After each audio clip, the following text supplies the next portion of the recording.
이거 글 잠깐만 봐주겠어?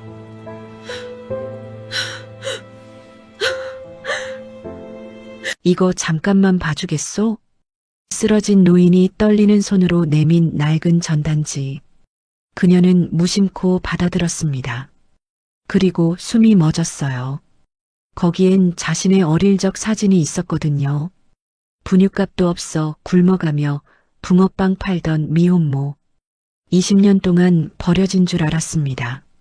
그런데 누군가 찾고 있었어요. 20년 동안 포기하지 않고 허름한 옷의 이 노인은 대체 누구일까요? 그녀는 왜 버려진 걸까요? 아니, 정말 버려진 게 맞을까요?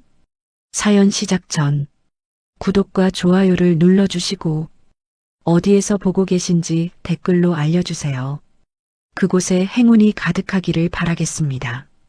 서울 한복판 대성그룹 본사 건물 52층 통유리 너머로 겨울 해가 뉘엿뉘엿 지고 있었습니다. 노을빛이 회장실 안을 붉게 물들였어요. 김 회장은 가죽 의자에 깊이 앉아 창밖을 물끄러미 바라보고 있었습니다. 80평생을 살아오며 쌓아 올린 것들이 있었어요. 빌딩도 공장도 땅도 셀 수 없이 많았죠. 하지만 그 어떤 것도 지금 이 순간의 공허함을 채워주지 못했습니다. 회장실은 넓었어요. 너무 넓어서 오히려 쓸쓸했습니다. 김 회장의 손에는 낡은 사진 한 장이 들려 있었어요. 모서리가 닳고 색이 바랜 오래된 사진이었죠. 네 살배기 여자아이가 웃고 있었습니다. 볼이 통통하고 앞니가 빠진 채로 해맑게 웃는 얼굴. 은서야. 김 회장의 입술 사이로 낮은 한숨이 새어나왔습니다. 20년이었어요. 20년 동안 찾았습니다. 전국 방방곡곡을 뒤졌고 흥신소에 천문학적인 돈을 쏟아부었죠. 그런데도 손녀는 나타나지 않았어요. 김 회장은 사진을 내려다보며 주름진 손가락으로 아이의 얼굴을 쓰다듬었습니다. 대체 어디 있는 거냐? 책상 위에는 서류들이 수북이 쌓여 있었어요. 그중 맨 위에 놓인 것은 10년 전에 점쟁이가 남긴 쪽지였습니다. 김 회장은 그 쪽지를 수없이 읽었어요. 종이가 너덜너덜해질 정도로요. 비단 옷을 입으면 평생 못 찾을 것이요. 가장 낮고 추운 곳에서 붕어빵 냄새를 따라가시오. 처음에는 미친 소리라고 생각했습니다. 대성그룹 회장이 허름한 옷을 입고 거리를 돌아다니라니요. 하지만 10년이 지나도 손녀를 찾지 못하자 김 회장의 생각이 달라지기 시작했어요. 어쩌면 정말 어쩌면 그 말이 맞을지도 모른다는 생각. 그게 가슴 한구석에 뿌리를 내렸습니다. 똑똑 문 두드리는 소리가 들렸어요. 회장님, 박 실장입니다. 들어와라. 문이 열리고 50대 중반의 남자가 들어섰습니다. 박 실장이었어요. 20년 넘게 김 회장 곁을 지켜온 사람이죠. 그의 손에는 낡은 옷가지가 들려 있었습니다. 솜이 듬성듬성 빠진 바지, 색이 바랜 점퍼, 때가 탄 운동화. 준비해놨습니다. 김 회장이 고개를 끄덕였어요. 오늘이 마지막 일지도 모른다. 박 실장은 아무 말도 하지 않았습니다. 다만 고개를 숙여 예를 표했을 뿐이에요. 경호는 멀찍이서 하겠습니다. 회장님께서 원하시는 대로요. 김 회장이 자리에서 일어섰습니다. 80년을 버텨온 허리가 삐걱거렸어요. 무릎도 시큰거렸죠. 하지만 그는 개의치 않았습니다. 손녀를 찾을 수만 있다면 무엇이든 할 수 있었어요. 해가 완전히 지고 서울의 밤거리에 불빛이 켜지기 시작했습니다. 영하 13도. 뉴스에서는 연일 한파 경보를 알렸어요. 올겨울 들어 가장 추운 날씨가 예상됩니다. 외출을 삼가시고. 하지만 모든 사람이 따뜻한 집에 있을 수 있는 건 아니었죠. 서울 시내의 한 대학병원. 정문에서 조금 떨어진 골목. 작은 붕어빵 좌판이 하나 놓여 있었습니다. 이은서는 붕어빵 틀 앞에 쪼그려 앉아 있었어요. 24살. 아직 젊은 나이였죠. 하지만 그녀의 눈 밑에는 짙은 그림자가 드리워져 있었습니다. 볼은 홀쭉하게 패였고 입술은 추위에 바짝 갈라져 있었어요. 등에는 아기띠가 매여 있었습니다. 그 안에서 10달 된 아기가 숨을 쉬고 있었죠. 민준이었어요. 은서의 아들. 세상에서 가장 소중한 존재. 민준아, 조금만 참아. 엄마가 금방 따뜻하게 해줄게. 은서는 연탄불 위에 붕어빵 틀을 뒤집었습니다. 치익하는 소리와 함께 고소한 냄새가 피어올랐어요. 붕어빵은 은서의 유일한 생계 수단이었습니다. 보육원에서 자란 그녀에게 딱히 할 줄 아는 게 없었어요. 학력도 기술도 배경도 그나마 할 수 있는 건 붕어빵을 굽는 것뿐이었죠. 3개에 1,000원이에요. 맛있는 붕어빵 사세요. 은서의 목소리가 골목에 울려 퍼졌습니다. 하지만 지나가는 사람들은 고개를 돌렸어요. 추위에 모두들 발걸음을 서두르고 있었거든요. 은서는 호호 입김을 불며 언손을 비볐습니다. 장갑은 손가락 끝이 해져 있었어요. 손끝이 시려서 감각이 없었죠. 그때 등 뒤에서 가느다란 기침 소리가 들렸습니다. 콜록, 콜록. 은서의 얼굴이 굳어졌어요. 민준아? 재빨리 아기띠를 풀어 민준을 품 안으로 안았습니다. 아기의 얼굴이 붉게 달아올라 있었어요. 이마를 짚어보니 열이 올라 있었죠. 안 돼, 안 돼. 은서의 가슴이 쿵 내려앉았습니다. 민준이는 선천성 심장 질환을 앓고 있었어요.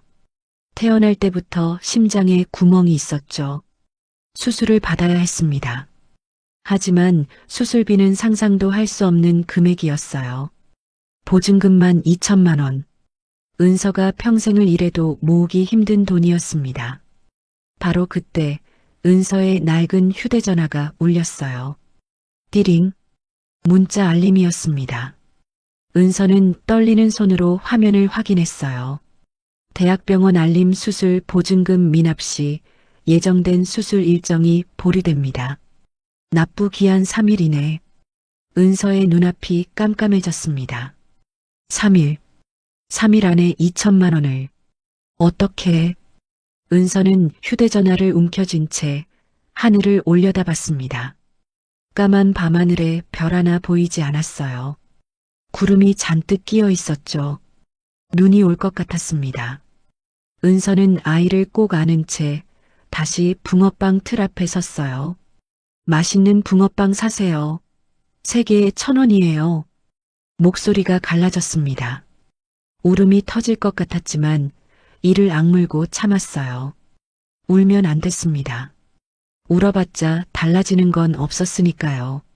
밤이 깊어갈수록 추위는 더 매서워졌습니다. 병원 앞을 오가는 사람들도 점점 줄었어요. 자정이 가까워지자 골목은 텅 비다시피 했죠. 그런데 갑자기 요란한 소리가 들렸습니다. 거기 안 돼. 노점 영업 금지 구역이야. 은서가 고개를 돌렸어요. 구청 단속반이었습니다. 형광조끼를 입은 남자 셋이 후레쉬를 비추며 다가오고 있었죠. 은서의 얼굴이 하얗게 질렸습니다. 저기. 아줌마, 여기 영업 금지된 거 몰라? 몇 번을 말해. 죄송합니다, 아저씨. 하지만 아기가 아파서. 아파서? 아프면 집에 있어야지. 왜 나와서 장사를 해? 단속반 남자가 호통을 쳤어요. 그의 손이 붕어빵 틀을 향해 뻗었습니다. 압수야, 압수. 안 돼요. 은서가 달려들었습니다. 붕어빵 틀은 중고로 30만 원 주고 산 거였어요. 그녀가 가진 전 재산이나 마찬가지였죠. 제발 이것만은. 비켜, 이 아줌마가. 실랑이가 벌어졌습니다. 그 순간 은서의 발이 빙판에 미끄러졌어요. 퍽! 은서가 넘어졌습니다.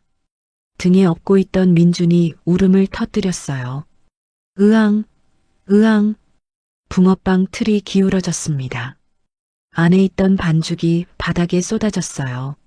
노릇하게 구워지던 붕어빵들이 차가운 바닥에 나뒹굴었죠. 단속반 남자들은 물러섰습니다. 아기 울음소리에 당황한 표정이었어요. 아, 씨 오늘은 그냥 가지만 다음에 또 걸리면 진짜 압수야. 남자들이 사라지고 골목에는 다시 정적이 흘렀습니다. 은서는 빙판 위에 주저앉은 채 움직이지 못했어요. 바닥에는 붕어빵이 흩어져 있었습니다. 어떤 건 밟혀서 찌그러져 있었고 어떤 건 진흙물에 젖어 있었죠.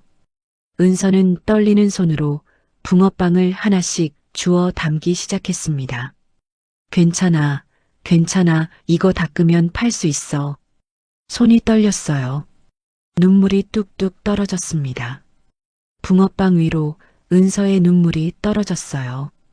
흑. 결국 은서는 무너졌습니다. 붕어빵을 끌어안은 채 한겨울 빙판 위에서 오열했어요. 민준이도 함께 울었습니다. 엄마의 슬픔을 아는 것처럼. 얼마나 울었을까요? 은서가 고개를 들었을 때 누군가가 앞에 서 있었습니다. 허름한 점퍼를 입은 노인이었어요. 솜이 빠진 낡은 바지를 입고 더러운 운동화를 신고 있었죠. 얼굴에는 주름이 깊게 패여 있었습니다. 하지만 눈빛만은 또렷했어요. 마치 무언가를 찾고 있는 사람 같았습니다. 노인이 비틀거리며 다가왔어요. 한 발 한 발 힘겹게 걸음을 옮겼죠. 그리고 은서 앞에서 멈춰 섰습니다. 아가씨. 노인의 목소리가 떨렸어요. 은서는 눈물을 닦으며 올려다봤습니다. 노인의 얼굴이 창백했어요. 입술이 파랗게 질려 있었죠. 그리고 그 순간 노인의 몸이 앞으로 기울었습니다. 쿵! 노인이 쓰러졌어요. 은서의 바로 앞에서 할아버지! 은서가 비명을 질렀습니다.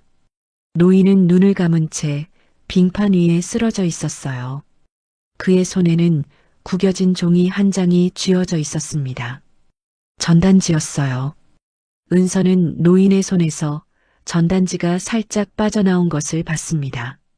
전단지 한쪽에 어린아이의 사진이 인쇄되어 있었어요. 차가운 바람이 불어왔습니다. 전단지가 바람에 펄럭였어요. 아이의 얼굴이 은서의 눈에 들어왔죠. 순간 은서의 심장이 멎는 것 같았습니다. 그 얼굴, 어디서 본 얼굴이었어요. 아주 오래전, 거울 속에서 본 얼굴. 아니, 보육원 서류철에 끼워져 있던 자신의 어린 시절 사진. 그 사진 속 아이와 전단지 속 아이가 똑같았습니다. 은서의 입술이 떨렸어요. 이게 뭐지? 바람이 더 세차게 불었습니다. 눈발이 날리기 시작했어요. 은서는 쓰러진 노인과 바람에 날리는 전단지 사이에서 꼼짝도 하지 못했습니다. 이 우연이 그녀의 인생을 완전히 바꿔놓을 거라는 걸 은서는 아직 알지 못했어요. 눈발이 점점 거세지고 있었습니다. 하얀 눈송이들이 빙판 위에 쌓이기 시작했어요. 쓰러진 노인의 낡은 점퍼 위로도 눈이 소복이 내려앉았죠. 은서는 멍하니 서 있었습니다. 전단지 속 아이의 얼굴이 머릿속에서 떠나지 않았어요. 하지만 지금은 그럴 때가 아니었습니다. 할아버지, 할아버지, 정신 차리세요. 은서가 노인 곁으로 달려갔어요. 무릎을 꿇고 노인의 어깨를 흔들었습니다. 노인의 얼굴은 창백했어요. 입술이 파랗게 질려 있었고 숨소리가 가늘게 들렸죠. 저체온증이었습니다. 이 추위에 이렇게 얇은 옷을 입고 얼마나 오래 밖에 있었던 걸까요? 누구 없어요? 사람 살려요. 은서가 소리를 질렀습니다. 하지만 골목은 텅 비어 있었어요. 늦은 밤 한파 속에서 아무도 밖을 돌아다니지 않았죠. 은서는 주변을 둘러봤습니다. 병원은 코앞이었어요. 하지만 노인을 혼자 부축해서 데려가기엔 그녀의 몸도 너무 약해져 있었습니다. 등에는 민준이가 있었고 은서 자신도 제대로 먹지 못한 지 오래였죠. 어떡하지? 어떻게? 은서의 머릿속이 하얗게 변했어요. 그때 노인의 손가락이 미세하게 움직였습니다. 낮은 신음소리가 들렸어요. 할아버지, 정신 드세요? 은서가 노인의 얼굴 가까이 다가갔습니다. 노인이 천천히 눈을 떴어요. 흐릿한 눈동자가 은서를 향했죠. 여기가 어디? 할아버지, 움직이시면 안 돼요.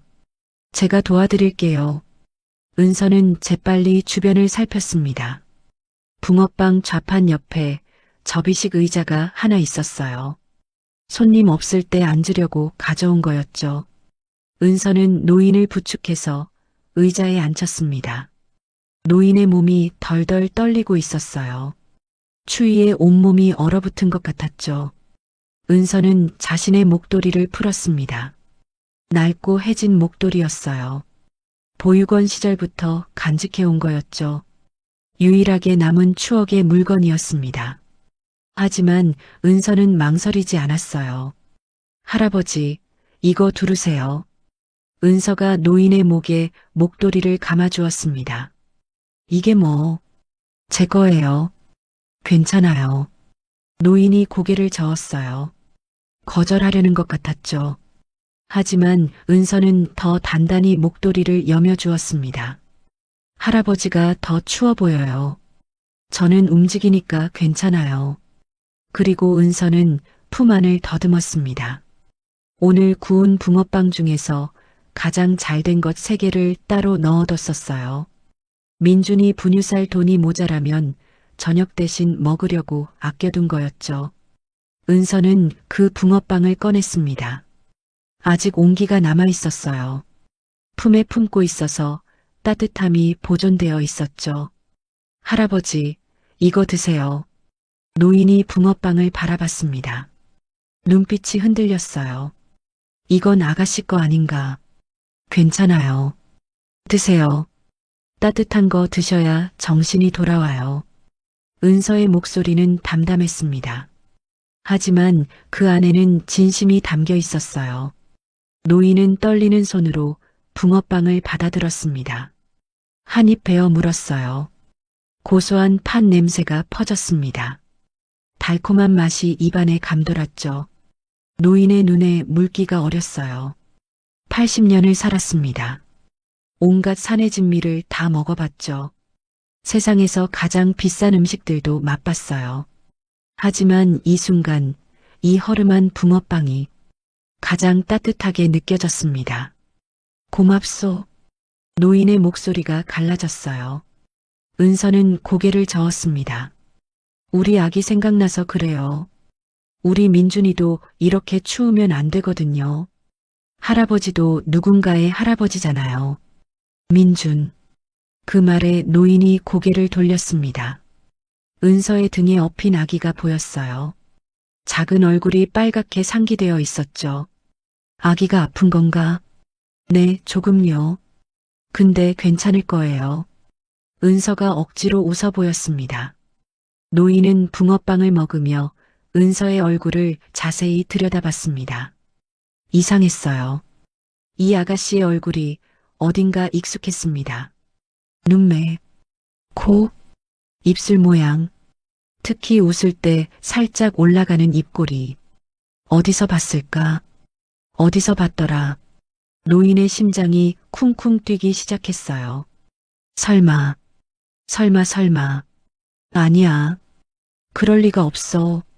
노인은 고개를 저었습니다. 20년 동안 너무 많은 사람을 봐왔거든요. 손녀와 닮은 사람을 볼 때마다 희망을 품었다가 실망했습니다. 이번에도 그럴 거야. 분명히 그럴 거야.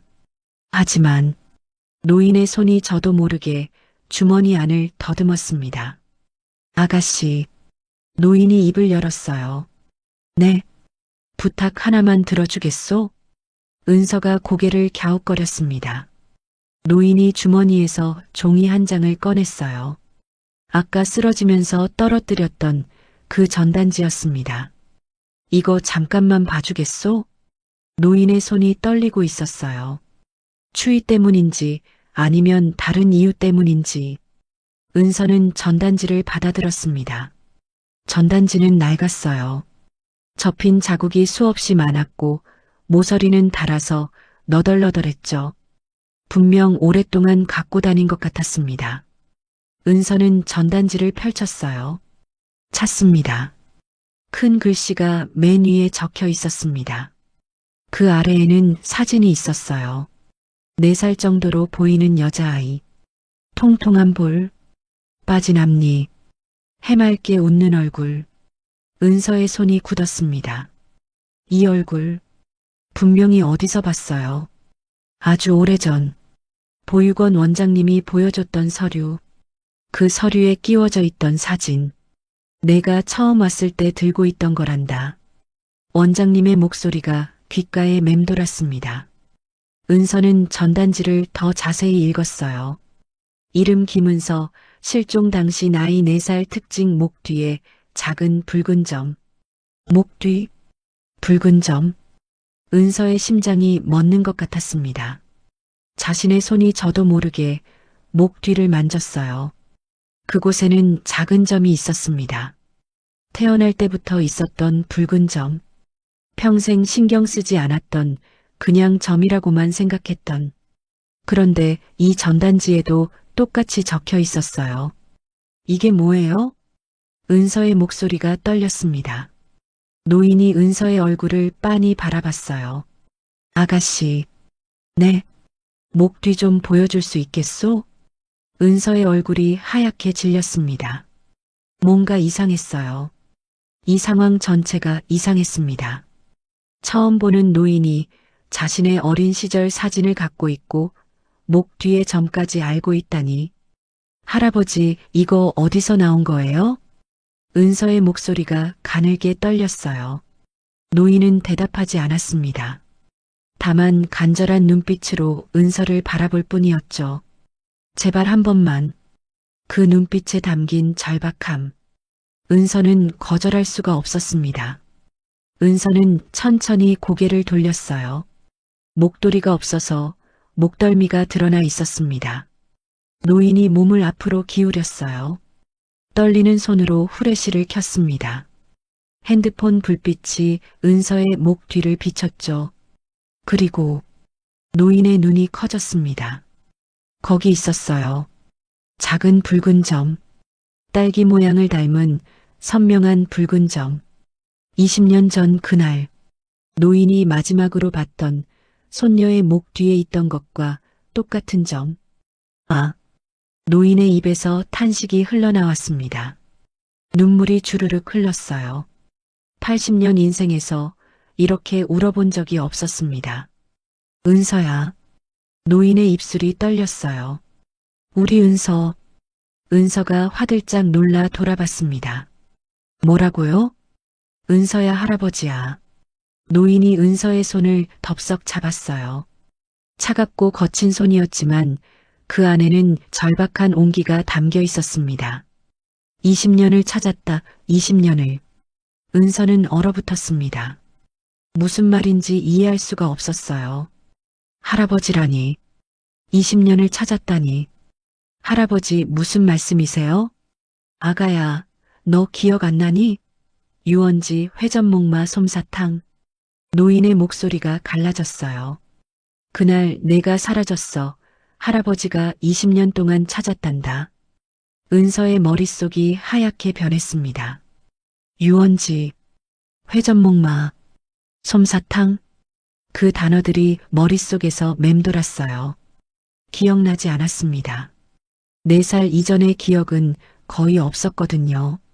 다만 가끔 꿈에서 빙글빙글 도는 것, 달콤한 냄새, 그리고 누군가의 비명소리, 그런 것들이 조각조각 떠오르곤 했어요. 저는 버려진 거라고 들었어요. 은서의 목소리가 가늘게 떨렸습니다. 버려진 게 아니야. 노인이 강하게 말했어요. 누가 널 데려간 거야. 버린 게 아니라 빼앗긴 거란다. 은서의 눈에 눈물이 고였습니다. 평생을 버려진 아이라고 생각하며 살았어요. 누군가에게 필요 없어서 버려진 존재. 보육원에서도 사회에서도 늘 그렇게 느꼈습니다. 그런데 이 노인은 뭐라고 하는 걸까요? 버려진 게 아니라 빼앗겼다고. 20년 동안 찾았다고. 정말이에요? 은서의 목소리가 떨렸어요. 진짜로 저를 찾으신 거예요? 노인이 고개를 끄덕였습니다. 눈물이 주름진 얼굴을 타고 흘러내렸어요. 진짜다, 아가야. 할아버지가 너 찾으러 20년을 헤맸단다. 바로 그때 골목 어귀에서 발소리가 들렸습니다. 두 사람이 걸어오고 있었어요. 한 명은 검은 코트를 입은 중년 남자, 박 실장이었습니다. 또 한 명은 의료 가방을 든 젊은 여자, 의사로 보였어요. 회장님, 박 실장이 달려왔습니다. 회장님, 은서의 귀에 그 말이 꽂혔어요. 회장님이라고요? 박 실장 늦었구나. 노인이 힘없이 웃었습니다. 박 실장은 노인의 상태를 확인하고 안도의 한숨을 내쉬었어요. 저체온증입니다.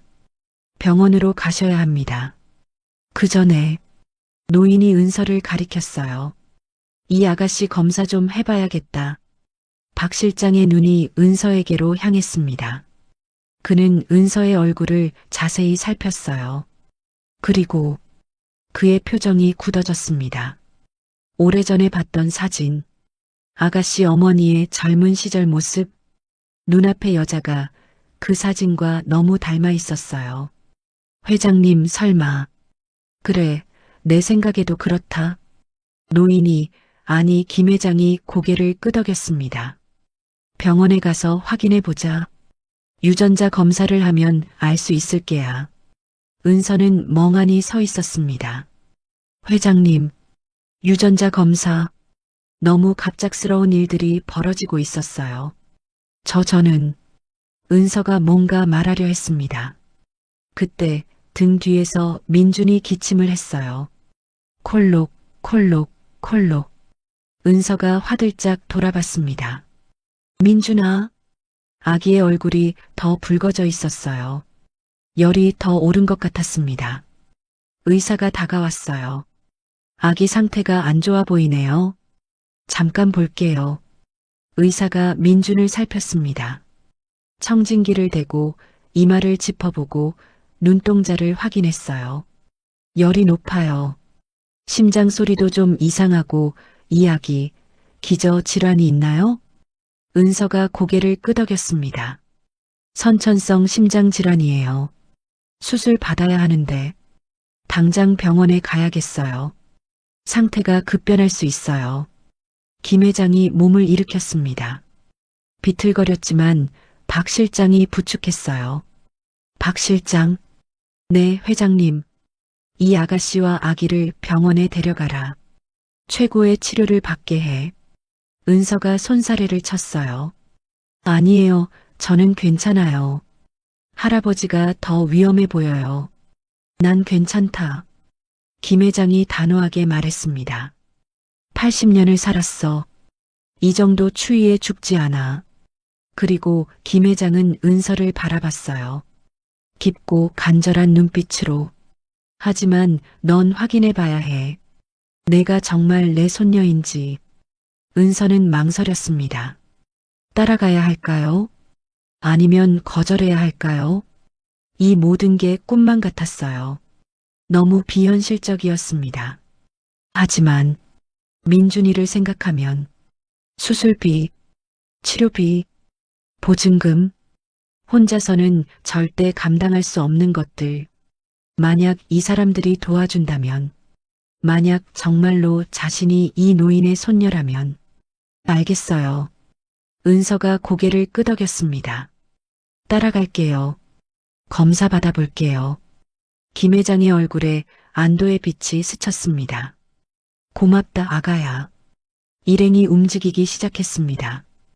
골목 끝에 검은색 승용차가 대기하고 있었어요. 고급 세단이었죠. 은서는 민준을 꼭 안은 채 차에 올랐습니다. 따뜻한 히터 바람이 얼굴을 감쌌어요. 얼어붙었던 몸이 서서히 녹기 시작했습니다. 하지만 마음은 여전히 얼어 있었어요.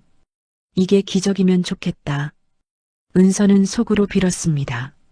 제발 이번만은 좋은 일이 생기게 해주세요. 차가 병원을 향해 달렸습니다. 은서는 창밖을 바라봤어요. 눈이 더 세차게 내리고 있었습니다. 온 세상이 하얗게 변해가고 있었죠. 그때 은서의 귀에 이상한 소리가 들렸어요. 또각, 또각, 구두 소리 같았습니다. 딱딱하고 날카로운 굽소리. 은서가 고개를 돌렸어요. 하지만 차 안에는 아무도 구두를 신고 있지 않았습니다. 환청이었을까요? 은서는 고개를 저었어요. 피곤해서 그런 거야. 너무 많은 일이 있었으니까. 하지만 그 소리는 어딘가 익숙했습니다. 아주 오래전 꿈속에서 들었던 소리. 무섭고 차갑고 그래서 잊고 싶었던 소리. 또각, 또각. 은서는 자신도 모르게 민준을 더 꽉 안았습니다. 차가운 예감이 등줄기를 타고 내려왔어요. 뭔가 잘못된 것 같았습니다. 하지만 지금은 알 수 없었어요. 이 밤이 끝나고 새로운 아침이 오면 은서의 인생이 완전히 뒤바뀔 거라는 걸, 그리고 그 변화 속에 어둠이 함께 다가오고 있다는 걸 은서는 아직 알지 못했습니다. 차는 눈 내리는 밤길을 달려 병원을 향해 나아갔어요. 병원 응급실은 밤늦은 시간에도 분주했습니다. 형광등 불빛이 하얗게 내리쬐고 있었어요. 소독약 냄새가 코끝을 찔렀죠. 은서는 긴 의자에 앉아 민준을 꼭 안고 있었습니다. 아기는 링거를 맞고 있었어요. 작은 손등에 꽂힌 바늘이 아파 보였죠. 엄마가 미안해, 민준아. 은서가 아기의 이마를 쓰다듬었습니다. 열이 조금 내렸어요. 하지만 여전히 안심할 수 없었죠. 맞은편 침대에는 김 회장이 누워 있었습니다. 링거를 맞으며 체온을 회복하는 중이었어요. 박 실장이 옆에서 지키고 있었죠. 김 회장의 눈이 은서에게로 향했습니다. 아까부터 계속 그녀를 바라보고 있었어요. 마치 놓치면 안 될 것처럼. 검사 결과가 나오려면 시간이 좀 걸린다더군. 박 실장이 조용히 말했습니다. 유전자 검사는 보통 며칠이 걸립니다. 하지만 회장님 요청으로 급행 처리됐습니다. 김 회장이 고개를 끄덕였어요. 은서는 손에 들린 전단지를 다시 펼쳤습니다. 아까 김 회장에게 받은 거였어요. 구겨지고 낡은 종이. 찾습니다. 그 아래의 사진을 다시 봤습니다. 내 살배기 여자아이. 통통한 볼, 빠진 앞니. 볼수록 신기했어요. 거울 속 어린 시절의 자신과 똑같았거든요. 정말 이게 저예요? 은서의 목소리가 떨렸습니다. 김 회장이 몸을 일으켜 앉았어요. 박 실장이 부축하려 했지만 손을 저었죠. 은서야. 김 회장이 불렀습니다. 그 목소리에 담긴 간절함. 은서는 고개를 들었어요. 4살 때 일이다. 김 회장이 천천히 말하기 시작했습니다. 유원지에 갔었어. 너와 내 아버지, 그리고 김 회장의 목소리가 잠시 멈췄어요. 그리고 그 여자. 김 회장의 눈빛이 차갑게 변했습니다. 회전목마를 타고 싶다고 했지. 내 아버지가 데려갔어. 그런데 돌아왔을 때 김 회장의 주먹이 떨렸어요. 넌 없었다. 은서는 숨을 멈췄습니다. 유원지, 회전목마. 그 단어들이 머릿속에서 맴돌았어요. 기억이 나지 않았습니다. 4살 이전의 일은 거의 없었거든요. 다만 가끔 꿈을 꿨어요. 빙글빙글 도는 것, 달콤한 솜사탕 냄새, 그리고 누군가의 손, 차갑고 날카로운 손, 그 손이 자신을 끌어당기는 느낌. 저는 버려진 줄 알았어요. 은서의 목소리가 갈라졌습니다. 보육원 원장님이 그랬거든요. 부모님이 형편이 어려워서 맡겼다고. 언젠가 데리러 올 거라고. 은서의 눈에 눈물이 고였어요. 근데 아무도 안 왔어요. 20년 동안 아무도요. 김 회장의 눈에서 눈물이 흘렀습니다. 80평생 울어본 적이 거의 없었어요. 재벌 총수라는 자리가 그걸 허락하지 않았죠. 하지만 지금은 달랐습니다. 미안하다. 김 회장의 목소리가 떨렸어요.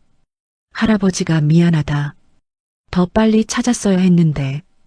은서는 고개를 저었습니다. 아직 확실한 건 아니잖아요. 검사 결과가 나와봐야. 아니다. 김 회장이 단호하게 말했어요. 난 안다. 내가 내 손녀라는 걸. 이 늙은이의 직감이 말해주고 있어. 그때 박 실장이 조심스럽게 끼어들었습니다. 회장님, 일단 컨디션을 회복하셔야 합니다. 검사 결과는 내일 오후쯤 나올 겁니다. 김 회장이 고개를 끄덕였어요. 그리고 은서를 바라봤습니다. 오늘 밤은 여기서 쉬어라. 아기도 치료받아야 하고. 은서가 손사래를 쳤어요. 아니에요. 저희는 괜찮아요. 병원비도 없는데. 병원비 걱정은 하지 마라. 김 회장의 목소리가 부드러워졌습니다. 내가 내 손녀가 맞든 아니든 오늘 밤 나를 살려준 건 너다. 은서는 망설였습니다. 평생 남에게 신세 지는 걸 싫어했어요. 보육원에서 자라며 배운 거였죠. 아무도 공짜로 도와주지 않는다. 모든 것에는 대가가 있다. 하지만 민준이를 보면 작은 손등에 꽂힌 바늘, 힘겹게 숨쉬는 모습, 거절할 수가 없었어요. 감사합니다. 은서가 고개를 숙였습니다. 병원 복도에 정적이 흘렀어요. 창밖으로는 여전히 눈이 내리고 있었습니다. 하얀 눈이 세상을 덮어가고 있었죠. 은서는 민준을 아는 채 창밖을 바라봤습니다. 이게 꿈이면 어떡하지? 그런 생각이 들었어요. 내일 아침에 눈을 떴는데 다시 차가운 골목에 있으면, 다시 붕어빵 틀 앞에 쪼그려 앉아 있으면, 제발. 은서가 작게 중얼거렸습니다. 제발 이번만은 진짜이길. 그때였어요. 병원 복도 저쪽 끝에서 발소리가 들렸습니다. 또각, 또각, 날카로운 구두 소리. 은서의 몸이 굳었습니다. 이 소리, 분명히 아는 소리였어요. 꿈에서 수없이 들었던 소리. 그때마다 식은땀을 흘리며 깨어났던. 은서가 고개를 돌렸습니다. 복도 끝에서 누군가 걸어오고 있었어요. 50대 후반의 여자. 고급스러운 코트를 입고 빨간 구두를 신고 있었습니다. 여자의 얼굴이 보였어요. 차갑고 날카로운 인상. 입술은 얇게 다물어져 있었죠. 여자가 가까이 왔습니다. 그리고 은서를 봤어요. 순간 여자의 눈이 커졌습니다. 입술이 미세하게 떨렸죠. 하지만 곧 표정을 지웠어요. 마치 아무것도 아닌 것처럼. 아버님, 여자가 김 회장에게 다가갔습니다. 갑자기 병원에 오셨다기에 놀랐어요. 무슨 일이세요? 그 목소리. 은서의 등줄기에 소름이 돋았어요. 어디서 들어본 것 같았습니다. 아주 오래전에. 최 여사. 김 회장의 목소리가 딱딱하게 변했어요. 이 밤에 어떻게 알고 왔나? 최 여사가 미소를 지었습니다. 박 실장님께서 연락 주셨어요. 아버님이 쓰러지셨다고. 박 실장의 얼굴이 굳어졌어요. 그는 분명 연락하지 않았거든요.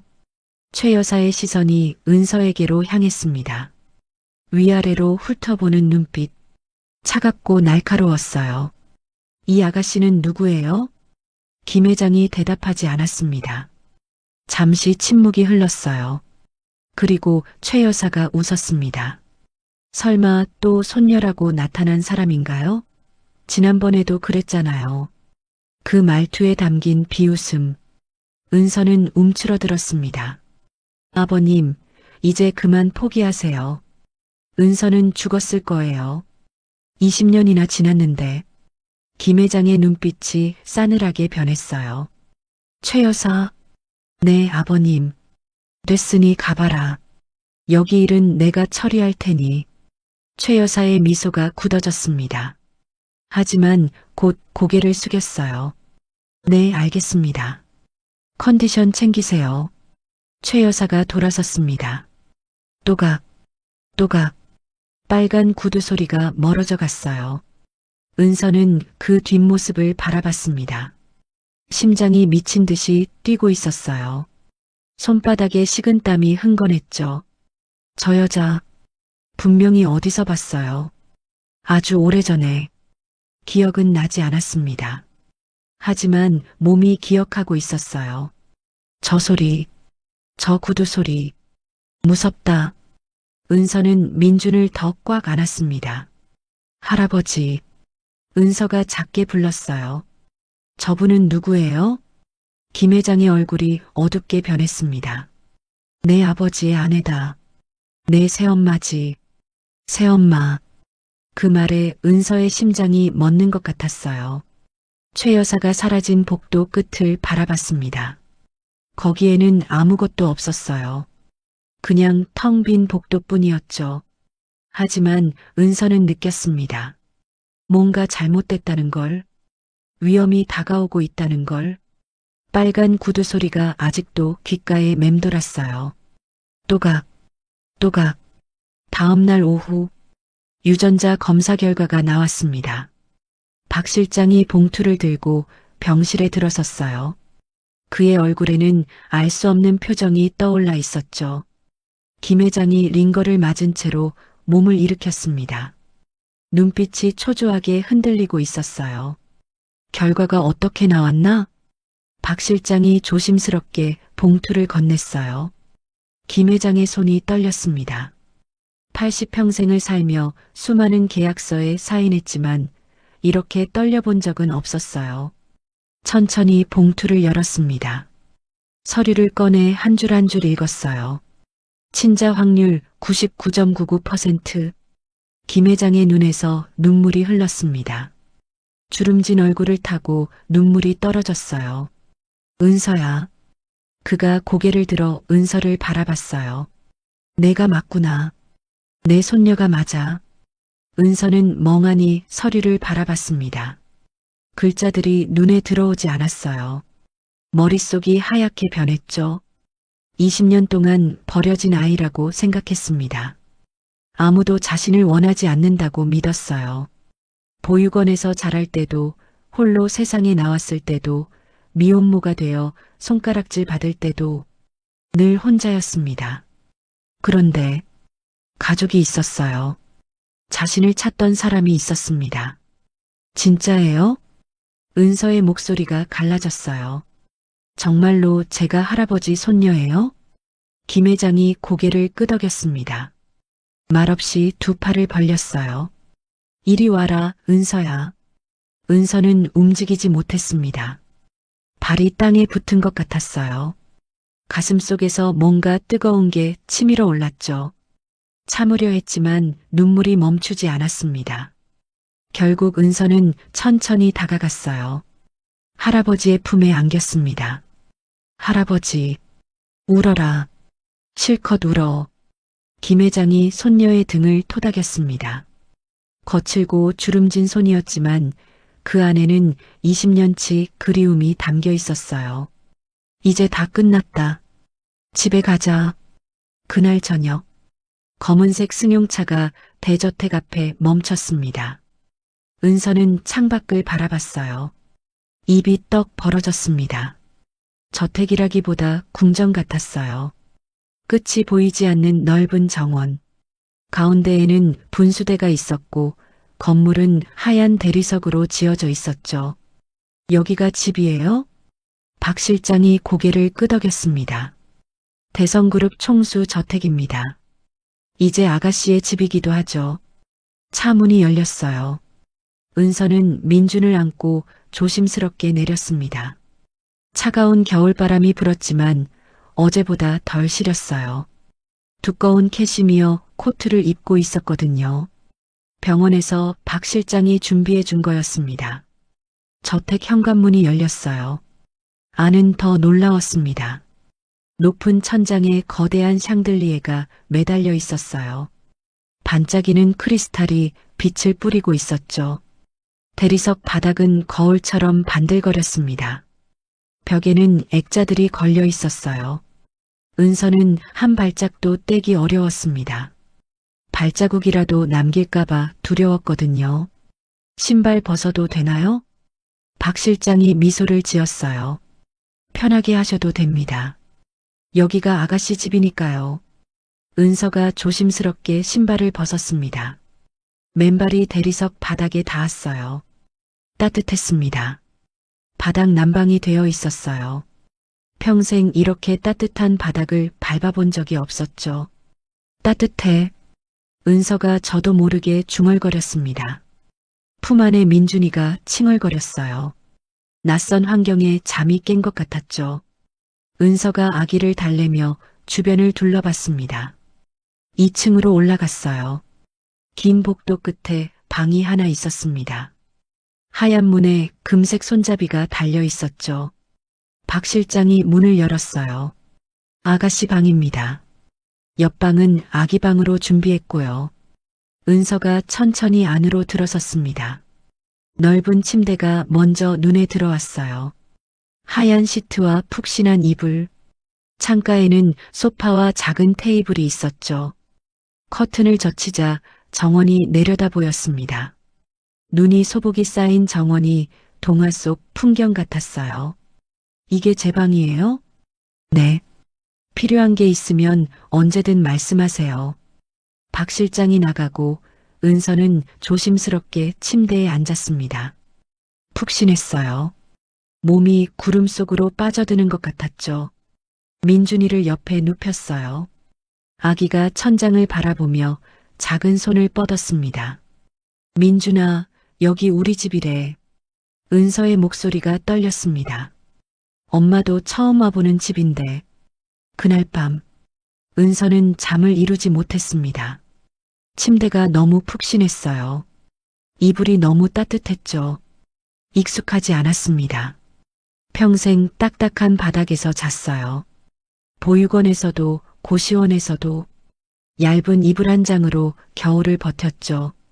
그런데 갑자기 이런 곳에 오니 오히려 어색했습니다. 몸은 편한데 마음이 불안했어요. 은서는 한참을 뒤척이다가 겨우 눈을 감았습니다. 꿈을 꿨습니다. 유원지였어요. 회전목마가 빙글빙글 돌고 있었습니다. 알록달록한 말들이 오르락 내리락 했죠. 솜사탕 냄새가 났어요. 달콤하고 포근한 냄새. 어린 은서가 웃고 있었습니다. 손에는 솜사탕이 들려 있었죠. 그때 누군가 손을 잡았습니다. 차가운 손, 날카로운 손톱. 조용히 해. 낮고 싸늘한 목소리가 들렸어요. 은서는 고개를 들었습니다. 빨간 구두가 보였어요. 반짝이는 빨간 구두. 또각, 또각. 구두 소리가 점점 커졌습니다. 은서는 비명을 지르려 했어요. 하지만 소리가 나오지 않았죠. 목이 막힌 것처럼 숨이 안 쉬어졌습니다. 넌 없어져야 해. 그 목소리가 귓가에 맴돌았습니다. 은서가 눈을 떴어요. 온몸이 식은땀에 젖어 있었습니다. 심장이 미친 듯이 뛰고 있었죠. 꿈이야 꿈이었어. 은서가 가슴을 쓸어내렸습니다. 창밖은 아직 어두웠어요. 새벽 3시쯤 되어 보였습니다. 그때 복도에서 발소리가 들렸습니다. 또각, 또각. 은서의 얼굴이 하얗게 질렸어요. 꿈이 아니었습니다. 현실에서도 그 소리가 들리고 있었어요. 발소리가 점점 가까워졌습니다. 천천히, 한 발, 한 발. 그리고 은서의 방 앞에서 멈췄어요. 똑똑 노크 소리가 들렸습니다. 은서는 숨을 죽였어요. 이불을 꽉 움켜쥐었습니다. 대답하지 않았어요. 잠시 정적이 흘렀습니다. 1초가 1분처럼 느껴졌죠. 그리고 발소리가 다시 멀어졌습니다. 또각, 또각. 은서는 한참을 움직이지 못했어요. 심장이 터질 것 같았습니다. 옆에서 민준이가 칭얼거렸어요. 엄마의 불안을 느낀 것 같았죠. 은서가 아기를 안아 올렸습니다. 괜찮아, 엄마가 있어. 은서는 아기를 꼭 안은 채 창밖을 바라봤습니다. 동이 트고 있었어요. 어둠이 서서히 걷히고 있었죠. 하지만 은서의 마음속에는 여전히 짙은 어둠이 드리워져 있었습니다. 아침이 되었어요. 은서는 민준을 안고 조심스럽게 아래층으로 내려갔습니다. 식당에는 이미 사람들이 있었어요. 김 회장이 상석에 앉아 있었고 박 실장이 옆에 서 있었습니다. 그리고 최 여사, 그녀가 은서를 봤습니다. 미소를 지었어요. 입술은 웃고 있었지만 눈은 차가웠습니다. 어머, 일어났네. 최 여사가 의자에서 일어났어요. 잘 잤어요? 그 목소리. 은서의 등줄기에 소름이 돋았습니다. 분명히 어젯밤에 들은 발소리. 그게 이 여자였을 거예요. 네, 잘 잤어요. 은서가 억지로 대답했습니다. 최 여사가 다가왔어요. 민준이를 내려다봤습니다. 아기가 예쁘네. 엄마를 닮았어. 그 말투가 싸늘했어요. 칭찬 같지 않았습니다. 김 회장이 숟가락을 내려놓았어요. 최 여사, 네, 아버님. 은서는 내 손녀다. 이 집의 가족이야. 명심해라. 최 여사의 미소가 순간 굳어졌습니다. 하지만 곧 고개를 숙였어요. 물론이죠, 아버님. 제가 왜 함부로 대하겠어요. 가족인데요. 은서는 최 여사를 바라봤습니다. 그녀의 발 아래에는 빨간 구두가 신겨 있었어요. 꿈에서 본 것과 똑같은 색, 똑같은 모양. 은서는 본능적으로 알았습니다. 이 여자가 위험하다는 걸, 뭔가를 숨기고 있다는 걸. 하지만 증거가 없었어요. 그냥 느낌일 뿐이었죠. 은서는 민준을 더 꽉 안았습니다. 따뜻한 저택, 푹신한 침대, 맛있는 음식, 모든 게 꿈만 같았어요. 하지만 그 꿈속에 악몽이 숨어 있다는 걸 은서는 느끼고 있었습니다. 빨간 구두 소리가 아직도 귓가에 맴돌았어요. 며칠이 지났습니다. 은서는 저택 생활에 조금씩 적응해 가고 있었어요. 아침마다 따뜻한 밥이 차려졌습니다. 흰 쌀밥에 갓 끓인 된장찌개, 반찬도 가짓수가 많았어요. 민준이는 전담 간호사의 돌봄을 받았죠. 병원 진료도 최고급 시설에서 이뤄졌어요. 수술 일정도 새로 잡혔습니다. 태어나서 처음 느껴보는 풍요로움이었습니다. 하지만 은서는 편하지 않았어요. 최 여사의 시선이 늘 느껴졌거든요. 식사할 때도, 복도를 지날 때도 그녀의 차가운 눈빛이 등 뒤를 쫓아왔습니다. 밤마다 같은 악몽을 꿨어요. 빨간 구두 소리가 쫓아오는 꿈. 깨어나면 온몸이 식은땀에 젖어 있었죠. 그날 오후 김 회장이 외출을 했어요. 병원 정기 검진이 있다고 했습니다. 박 실장도 함께 나갔죠. 회장님 곁을 비울 수 없다면서요. 저택에는 은서와 민준, 그리고 최 여사만 남았습니다. 가사 도우미들이 있었지만 그들은 거실과 주방에서만 일했어요. 2층은 조용했습니다. 너무 조용해서 오히려 불안했죠. 은서는 민준을 재우고 방에서 조용히 책을 읽고 있었어요. 창밖으로는 겨울 햇살이 비치고 있었습니다. 평화로운 오후였죠. 그때였어요. 똑똑 노크 소리가 들렸습니다. 은서의 심장이 쿵 내려앉았어요. 누구세요? 나야, 은서 씨. 최 여사의 목소리였습니다. 은서는 잠시 망설였어요. 문을 열지 말까 생각했죠. 하지만 피할 수는 없었습니다. 같은 집에 사는 사람이었으니까요. 안 열면 오히려 의심받을 거예요. 은서가 심호흡을 하고 천천히 문을 열었습니다. 최 여사가 서 있었습니다. 오늘도 빨간 구두를 신고 있었어요. 입술에는 붉은 립스틱이 발려 있었죠. 검은색 원피스가 몸에 딱 맞았습니다. 미소를 짓고 있었지만 그 미소가 무서웠습니다. 눈은 전혀 웃지 않았거든요. 잠깐 얘기 좀 할까? 최 여사가 말했어요. 대답을 기다리지도 않고 그녀는 방 안으로 들어왔습니다. 은서가 막을 틈도 없었어요. 최 여사는 천천히 방을 둘러봤어요. 창가의 소파, 침대, 아기용품들, 그리고 민준이 옆에 놓인 곰인형을 봤습니다. 갈색 털에 까만 눈, 낡고 해진 곰인형이었어요. 귀여운 인형이네. 최 여사가 곰인형을 집어들었어요. 은서의 얼굴이 굳어졌습니다. 그 곰인형은 특별한 거였어요. 보육원 시절부터 간직해온 유일한 물건. 안에 작은 녹음기가 달려 있었죠. 민준이 울 때 자장가를 녹음해서 틀어주곤 했습니다. 아기가 엄마 목소리를 들으면 울음을 멈추거든요. 예쁘죠? 민준이가 좋아해요. 은서가 조심스럽게 말했어요. 최 여사가 곰인형을 만지작거렸습니다. 배 부분을 한번 누르더니 다시 내려놓았어요. 그리고 은서를 똑바로 바라봤습니다. 단도직입적으로 말할게. 최 여사의 목소리가 달라졌습니다. 부드러움이 사라지고 차가움만 남았어요. 마치 다른 사람 같았습니다. 넌 여기서 나가야 해. 은서의 심장이 멎는 것 같았습니다. 무슨 말씀이세요? 못 알아들었어? 최 여사가 한 발 다가왔어요. 구두 굽이 바닥을 찍었습니다. 딱! 은서는 저도 모르게 뒷걸음질 쳤습니다. 유전자 검사 결과가 어떻게 나왔든 넌 이 집에 있으면 안 돼. 왜요? 저는 할아버지 손녀예요. 검사로 증명됐잖아요. 은서의 목소리가 떨렸어요. 하지만 물러서지 않으려 애썼습니다.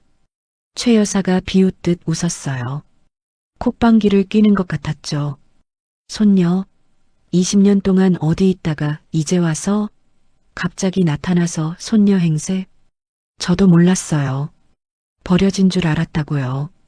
보육원에서 자랐어요. 버려진 게 맞아. 최 여사의 눈빛이 싸늘하게 변했습니다. 입꼬리가 비틀어졌어요. 정확히는 내가 버렸지. 은서의 머릿속이 하얗게 변했습니다. 심장이 멈춘 것 같았어요. 숨을 쉴 수가 없었습니다. 뭐라고요? 20년 전 유원지. 널 데려다 버린 건 나야. 최 여사가 담담하게 말했어요. 마치 날씨 얘기를 하듯이 아무렇지도 않게. 은서의 다리에 힘이 풀렸습니다. 벽에 손을 짚어야 했어요.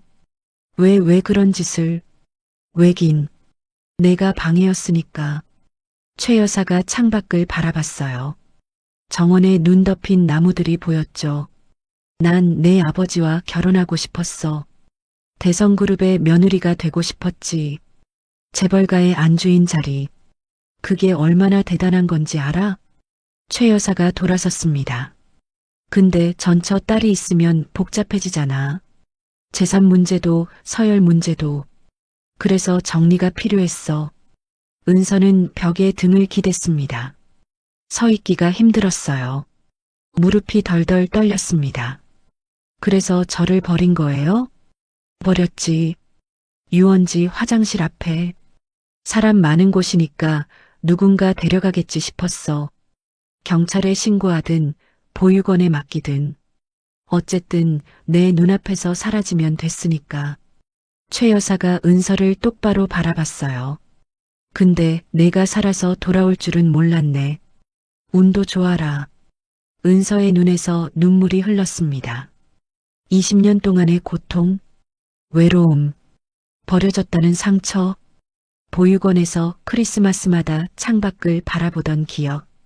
다른 아이들은 부모가 면회 오는데 자신만 홀로 남아 있었던 기억. 그게 다 이 여자 때문이었어요. 어떻게 그럴 수가. 어떻게긴. 살다 보면 그런 거야. 살아남으려면 뭐든 해야 해. 최 여사가 은서에게 다가왔습니다. 얼굴을 가까이 들이밀었어요. 향수 냄새가 코를 찔렀습니다. 달콤하지만 역겨운 냄새. 그러니까 똑똑히 들어. 20년 전처럼 이번에도 내가 사라지면 끝이야. 은서의 몸이 얼어붙었습니다. 조용히 나가. 아무 일도 없었던 것처럼. 그럼 널 건드리지 않을게. 돈도 좀 줄 수 있어. 최 여사가 뒤로 물러섰어요. 하지만 안 나가면. 그녀의 시선이 잠든 민준에게로 향했습니다. 작고 연약한 아기. 심장이 아픈 아기. 은서의 심장이 쿵쿵 뛰었어요. 온몸의 피가 거꾸로 솟는 것 같았습니다. 민준이한테 손 떼면. 손 뗀다고는 안 했어. 최 여사가 미소를 지었습니다. 입술만 웃는 미소. 다만 아기가 아프잖아. 심장이 안 좋다며? 이런 아기들은 갑자기 상태가 나빠지기도 하지. 약을 잘못 먹거나 치료가 지연되거나. 은서의 얼굴이 새하얗게 질렸어요. 그건 협박이에요. 협박? 난 그냥 걱정하는 거야. 새엄마로서 손녀 걱정하는 거지. 최 여사가 문 쪽으로 향했습니다. 빨간 구두가 바닥을 찍었어요. 3일 줄게. 3일 안에 결정해. 조용히 나가든지 아니면. 그녀가 민준을 힐끗 봤어요. 아기부터 없어지든지. 문이 닫혔습니다. 발소리가 복도를 따라 멀어져 갔어요. 은서는 그 자리에 주저앉았습니다. 다리에 힘이 하나도 없었어요. 온몸이 떨리고 있었습니다. 안 돼. 민준이가 눈을 떴어요. 엄마의 울음소리에 깬 것 같았죠. 응. 작은 손이 허공을 휘저었습니다. 은서가 아기를 안아 올렸어요. 떨리는 팔로 꼭 안았습니다. 괜찮아, 민준아. 엄마가 지켜줄게. 무슨 일이 있어도 절대 널 놓지 않을 거야. 그때 은서의 눈에 뭔가가 들어왔어요. 곰인형이었습니다. 민준이 옆에 놓여있던 그 곰인형. 그런데 인형배 부분에서 작은 빨간 불빛이 깜빡이고 있었어요. 녹음 버튼이었습니다. 은서의 눈이 커졌어요. 아까 최 여사가 곰인형을 만졌을 때 배 부분을 눌렀었죠. 그때 버튼이 눌린 거였습니다. 설마. 은서가 조심스럽게 곰인형을 집어들었어요. 재생 버튼을 눌렀습니다. 치직. 잡음이 들리더니 목소리가 흘러나왔어요. 20년 전 유원지. 널 데려다 버린 건 나야. 최 여사의 목소리였습니다. 또렷하게 녹음되어 있었어요. 3일 줄게. 3일 안에 결정해. 나가든지 아니면 아기부터 없어지든지. 은서의 손이 떨렸습니다. 녹음이 되어 있었어요. 최 여사의 협박이 고스란히. 한마디도 빠지지 않고 은서는 곰인형을 가슴에 꼭 안았습니다. 이건 증거였어요. 최 여사가 자신을 버렸다는 증거. 지금도 협박하고 있다는 증거. 은서의 눈에서 눈물이 흘렀습니다. 하지만 이번에는 슬픔만이 아니었어요. 분노. 그리고 결심. 두고 봐. 은서가 낮게 중얼거렸습니다. 이번엔 안 당해. 민준이도 나도. 다시는 안 당해. 창밖으로 해가 지고 있었어요. 붉은 노을이 하늘을 물들였습니다. 빨간색. 최 여사의 구두 색깔과 같았죠. 은서는 민준을 꼭 안은 채 창밖을 바라봤습니다. 곰인형을 서랍 깊숙이 숨겼어요. 아무도 찾지 못할 곳에. 싸움은 이제 시작이었습니다. 이틀이 지났습니다. 은서는 고민형 녹음을 어떻게 할지 고민했어요. 할아버지에게 바로 보여드릴까? 아니면 경찰에 가져갈까? 쉽게 결정이 나지 않았습니다. 최 여사는 이 집안에서 힘이 있었어요. 김 회장의 아들인 김도영. 그의 아내였으니까요. 김도영은 10년 전 뇌졸중으로 쓰러졌습니다. 지금도 요양원에서 의식이 오락가락하는 상태였죠. 그래서 최 여사가 집안의 실권을 쥐고 있었어요. 가사 도우미들도 최 여사 눈치를 봤습니다. 저택의 모든 일정도 그녀가 관리했죠. 은서는 조심해야 했어요. 성급하게 움직였다가는 오히려 역풍을 맞을 수 있었습니다. 그날 저녁, 김 회장이 은서를 불렀어요. 은서야, 저녁 같이 먹자. 할 얘기가 있다. 식당에 내려가니 이미 사람들이 모여 있었습니다. 김 회장, 최 여사, 박 실장, 그리고 낯선 남자가 한 명 있었어요. 은서는 그 남자를 보는 순간 심장이 철렁 내려앉았습니다. 정민호? 남자가 고개를 들었어요. 30살 정도로 보였습니다. 날카로운 눈매에 얇은 입술. 한때는 잘생겼다고 생각했던 얼굴. 민준이 아빠였어요. 정민호. 은서가 22살 때 만난 남자였습니다. 처음에는 다정했어요. 힘들 때 곁에 있어줬죠. 보육원 출신인 은서에게 처음으로 가족 같은 존재였습니다. 하지만 은서가 임신했다는 걸 알자 그는 태도가 돌변했어요. 나 아직 준비 안 됐어. 애는 못 키워. 그리고 사라졌습니다. 연락도 끊고 번호도 바꾸고 마치 처음부터 없던 사람처럼. 그런 남자가 왜 여기 있는 거죠? 오랜만이네, 은서야. 정민호가 씩 웃었어요. 그 웃음이 역겨웠습니다. 앉아라, 은서야. 김 회장이 말했어요. 표정이 어두웠습니다. 은서가 조심스럽게 자리에 앉았어요. 민준이를 꼭 안은 채로 최 여사가 입을 열었습니다. 아버님, 오늘 이 자리를 마련한 건 중요한 얘기가 있어서예요. 중요한 얘기? 네. 은서 씨에 대한 거예요. 최 여사가 정민호를 가리켰어요. 이분이 직접 증언해 주실 거예요. 정민호가 자리에서 일어났습니다. 회장님, 저는 이은서와 2년 동안 사귄 사람입니다. 그녀에 대해 잘 알아요. 김 회장이 눈을 가늘게 떴어요. 그래서 은서는 솔직히 말씀드리면 꽃뱀입니다. 은서의 얼굴이 새하얗게 질렸어요. 뭐라고요? 부잣집 남자들한테 접근해서 돈을 뜯어내는 여자예요. 저도 당했습니다. 돈 많이 뺏겼어요. 정민호가 슬픈 척 고개를 숙였어요. 그리고 저 아기도 제 아이가 아닙니다. 은서가 벌떡 일어났어요. 거짓말이에요. 목소리가 식당 전체에 울렸습니다. 이 사람이 저를 버렸어요. 임신했다니까 도망갔잖아요. 민준이는 분명히 이 사람 아이예요. 정민호가 고개를 저었어요. 저는 그 여자랑 잠자리를 한 적이 없습니다. 아이가 제 아이일 리가 없어요. 거짓말. 왜 거짓말을 해요? 은서의 눈에서 눈물이 쏟아졌습니다. 정민호가 주머니에서 서류를 꺼냈어요. 여기 친자 검사 결과가 있습니다. 제가 아이 아버지가 아니라는 증거예요. 김 회장이 서류를 받아들었어요. 눈이 흔들리고 있었습니다. 은서는 그 서류를 빼앗아 봤어요. 친자 확률 0%. 말도 안 됐습니다. 이건 조작이에요. 분명히 조작된 거예요. 이건 가짜예요. 믿지 마세요. 은서가 소리쳤어요. 하지만 김 회장의 얼굴이 점점 굳어졌습니다. 최 여사가 기다렸다는 듯 말했어요.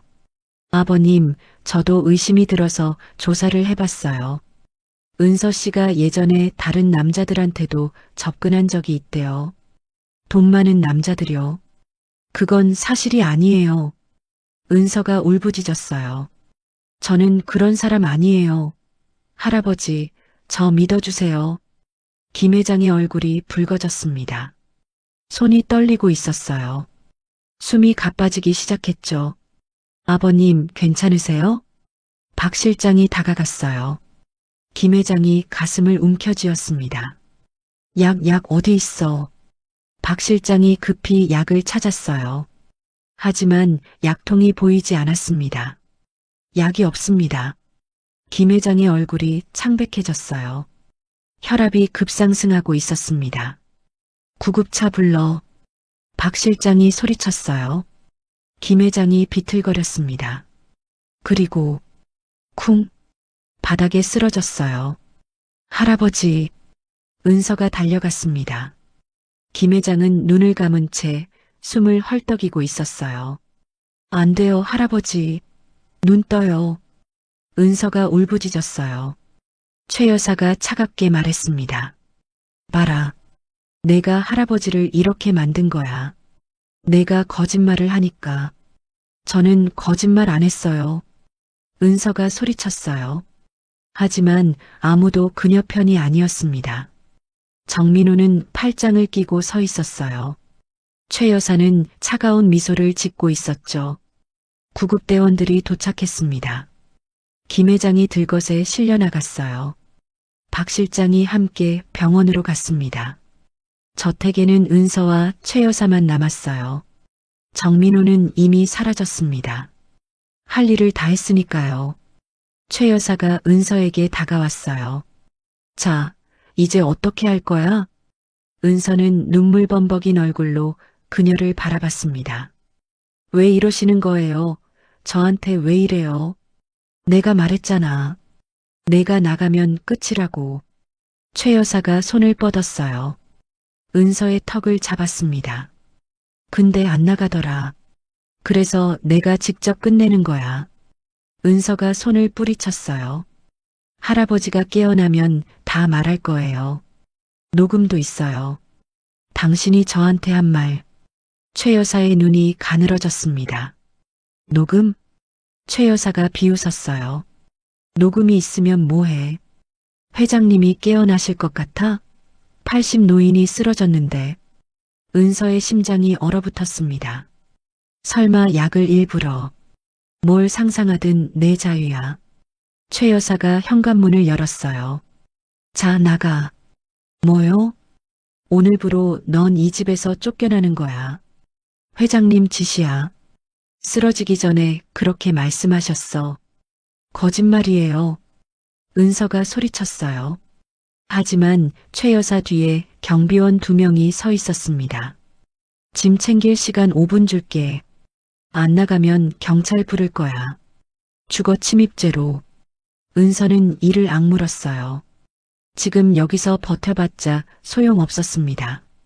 경비원들한테 끌려나가면 민준이가 다칠 수도 있었어요. 은서는 방으로 올라갔습니다. 최소한의 짐만 챙겼어요. 민준이 기저귀와 분유, 갈아입을 옷 한 벌, 그리고 고민형, 서랍에서 꺼내 가방에 넣었어요. 이것만은 절대 뺏기면 안 됐습니다. 현관문 밖으로 나왔어요. 차가운 겨울바람이 얼굴을 때렸습니다. 해가 이미 져 있었어요. 어둠이 내려앉고 있었죠. 은서는 민준을 꼭 안은 채 저택 계단을 내려왔습니다. 발이 빙판에 미끄러졌어요. 가까스로 중심을 잡았습니다. 뒤에서 문 닫히는 소리가 들렸어요. 철컥. 잠기는 소리. 은서는 뒤를 돌아봤습니다. 따뜻했던 저택. 불빛이 새어나오는 창문들. 이제 그 안에 자신이 있을 자리는 없었어요. 은서는 계단 아래에 주저앉았습니다. 눈물이 멈추지 않았어요. 민준이가 칭얼거렸습니다. 추위 때문이었을 거예요. 미안해, 민준아. 엄마가 미안해. 은서는 아기를 품 안에 꼭 감쌌어요. 하늘에서 눈이 내리기 시작했습니다.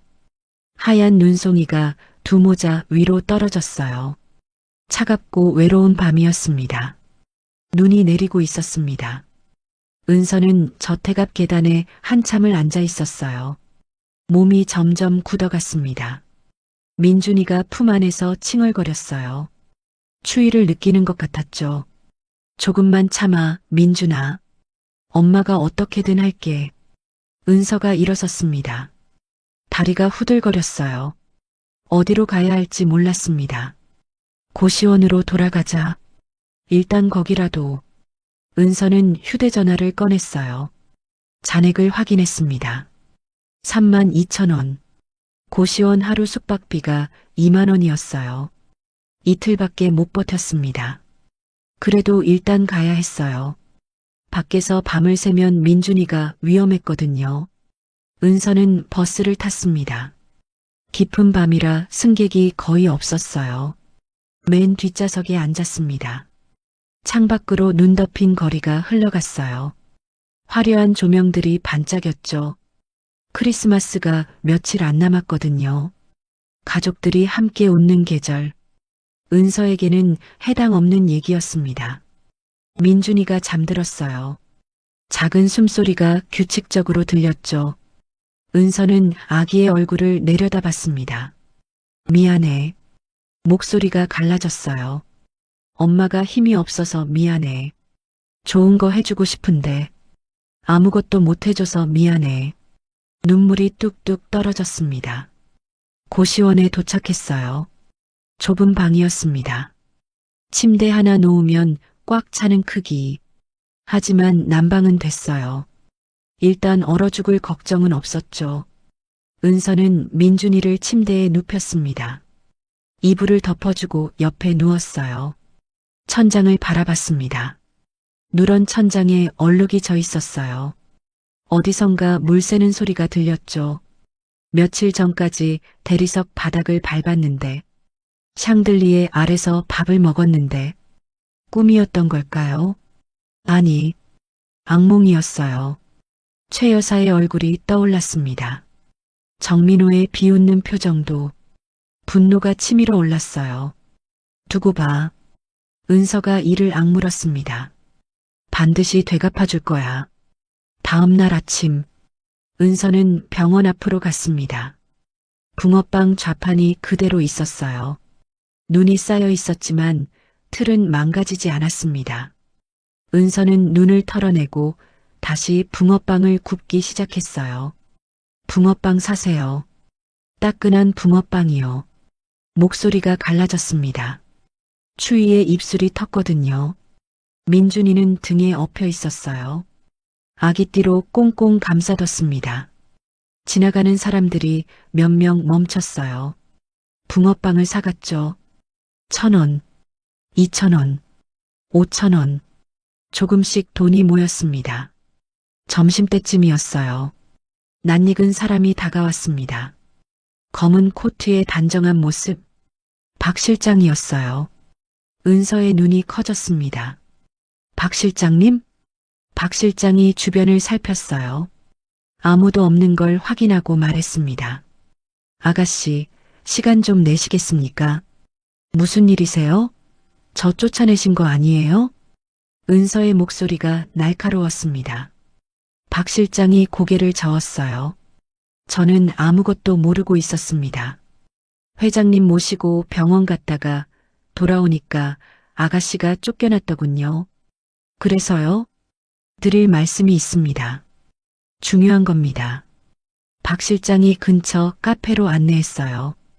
따뜻한 실내로 들어가니 얼었던 몸이 녹기 시작했습니다. 은서는 민준이를 무릎에 앉혔어요. 아기가 주변을 두리번거렸죠. 박 실장이 커피를 2잔 시켰습니다. 은서 앞에 따뜻한 코코아도 놓았어요. 드세요. 몸 좀 녹이시고. 은서는 경계하는 눈빛으로 그를 봤습니다. 왜 이러세요? 최 여사 편 아니에요? 저는 회장님 사람입니다. 최 여사 편인 적 없습니다. 박 실장의 목소리가 단호했어요. 그리고 아가씨께 드릴 게 있습니다. 박 실장이 가방에서 봉투를 꺼냈어요. 이게 뭐예요? 회장님이 쓰러지시기 직전에 개인 금고에 넣어두신 겁니다. 은서가 봉투를 열었어요. 서류가 한 장 들어 있었습니다. 유전자 검사 결과지, 은서와 김 회장의 친자 확인서, 병원 공식 직인이 찍혀 있었죠. 이건 원본입니다. 최 여사가 아무리 조작해도 이건 뒤집을 수 없어요. 은서의 손이 떨렸습니다. 왜 저한테 주시는 거예요? 박 실장이 은서를 똑바로 바라봤어요. 회장님이 그러셨습니다. 만약 자신이 쓰러지면 이걸 아가씨께 전해달라고. 은서의 눈에 눈물이 고였습니다. 할아버지는 처음부터 믿었던 거예요. 정민호의 거짓말에 흔들린 게 아니었어요. 분노한 건 거짓말쟁이들한테였지 은서한테가 아니었던 거죠. 회장님 상태는 어떠세요? 중환자실에 계십니다. 아직 의식을 못 차리셨어요. 은서의 심장이 조여왔어요. 괜찮아지실까요? 의사 선생님이 시간이 필요하다고 했습니다. 하지만 회장님은 강하신 분이에요. 반드시 깨어나실 겁니다. 박 실장이 잠시 뜸을 들였어요. 그리고 하나 더 있습니다. 박 실장이 메모지를 꺼냈습니다. 회장님 개인 금고 비밀번호입니다. 금고 안에 다른 서류들도 있어요. 다른 서류요? 최 여사의 비리에 관한 것들입니다. 회사 자금 횡령, 배임. 그리고 박 실장이 목소리를 낮췄어요. 20년 전 아가씨 실종 당시의 조사 기록도요. 은서의 눈이 커졌습니다. 할아버지가 그것까지 조사하셨어요? 회장님은 20년 동안 포기하신 적이 없습니다. 최 여사를 의심한 것도 오래됐어요. 다만 증거가 없었을 뿐이죠. 은서는 메모지를 꼭 쥐었습니다. 손에 힘이 들어갔어요. 금고는 어디 있어요? 저택 회장님 서재에 있습니다. 비밀번호는 아가씨 생일이에요. 은서의 생일. 할아버지는 그것도 기억하고 계셨어요. 20년이 지났는데도 은서는 고개를 들었습니다. 그런데 어떻게 저택에 들어가요? 최 여사가 못 들어오게 할 텐데. 제가 방법을 만들겠습니다. 시간을 좀 주십시오. 박 실장이 일어섰어요. 그리고 아가씨. 네. 혹시 다른 증거도 갖고 계시다면 잘 간직하십시오.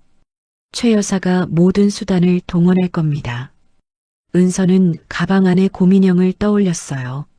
녹음이 담긴 고민형. 있어요. 증거가 하나 더 있어요. 박 실장이 고개를 끄덕였습니다. 잘 됐습니다. 조만간 연락드리겠습니다. 그가 카페를 나갔어요. 은서는 창밖을 바라봤습니다. 눈이 그쳤어요. 구름 사이로 햇살이 비치고 있었죠. 손에는 유전자 검사 원본이 들려 있었어요. 가방에는 녹음된 고민형이 있었죠. 두 개의 무기. 이제 싸울 수 있었습니다. 민준이가 은서의 옷자락을 잡았어요. 작은 손이 따뜻했습니다. 민준아, 엄마가 지켜줄게. 이번엔 우리가 이길 거야. 은서가 아기의 이마에 입을 맞췄어요. 그때였습니다. 카페 창문 너머로 무언가가 스쳐 지나갔어요. 빨간색. 은서가 고개를 돌렸습니다. 창밖에 여자가 서 있었어요. 검은 코트, 빨간 구두. 최 여사였습니다. 그녀가 은서를 바라보고 있었어요. 차갑고 날카로운 눈빛으로. 그리고 천천히 입꼬리를 올렸습니다. 비웃는 것 같았어요. 여자가 돌아서 걸어갔습니다. 구두 소리가 유리창을 통해 들렸어요. 은서의 등줄기에 소름이 돋았습니다. 쫓기고 있었어요. 감시당하고 있었어요. 하지만 은서는 눈을 피하지 않았습니다. 이번엔 달랐어요. 도망치지 않을 거예요. 최 여사의 뒷모습이 사라질 때까지 은서는 그녀를 똑바로 바라봤습니다. 며칠이 지났습니다. 은서는 고시원에서 버티고 있었어요. 낮에는 붕어빵을 팔고 밤에는 민준이를 돌봤죠. 박 실장의 연락을 기다렸습니다. 저택에 들어갈 방법, 금고를 열 기회. 그게 필요했어요. 민준이의 상태는 좋지 않았습니다. 기침이 잦아졌고 열이 오르락 내리락 했어요. 수술이 급했습니다. 하지만 돈이 없었죠. 은서는 하루하루 조바심이 났어요. 그날 저녁 휴대전화가 울렸습니다. 박 실장이었어요. 아가씨, 내일 밤입니다. 주주총회 전날이라 최 여사가 바빠요. 저택을 비울 겁니다. 은서의 심장이 뛰었어요. 그럼 그때 들어가면 되는 거죠? 네. 제가 후문을 열어두겠습니다.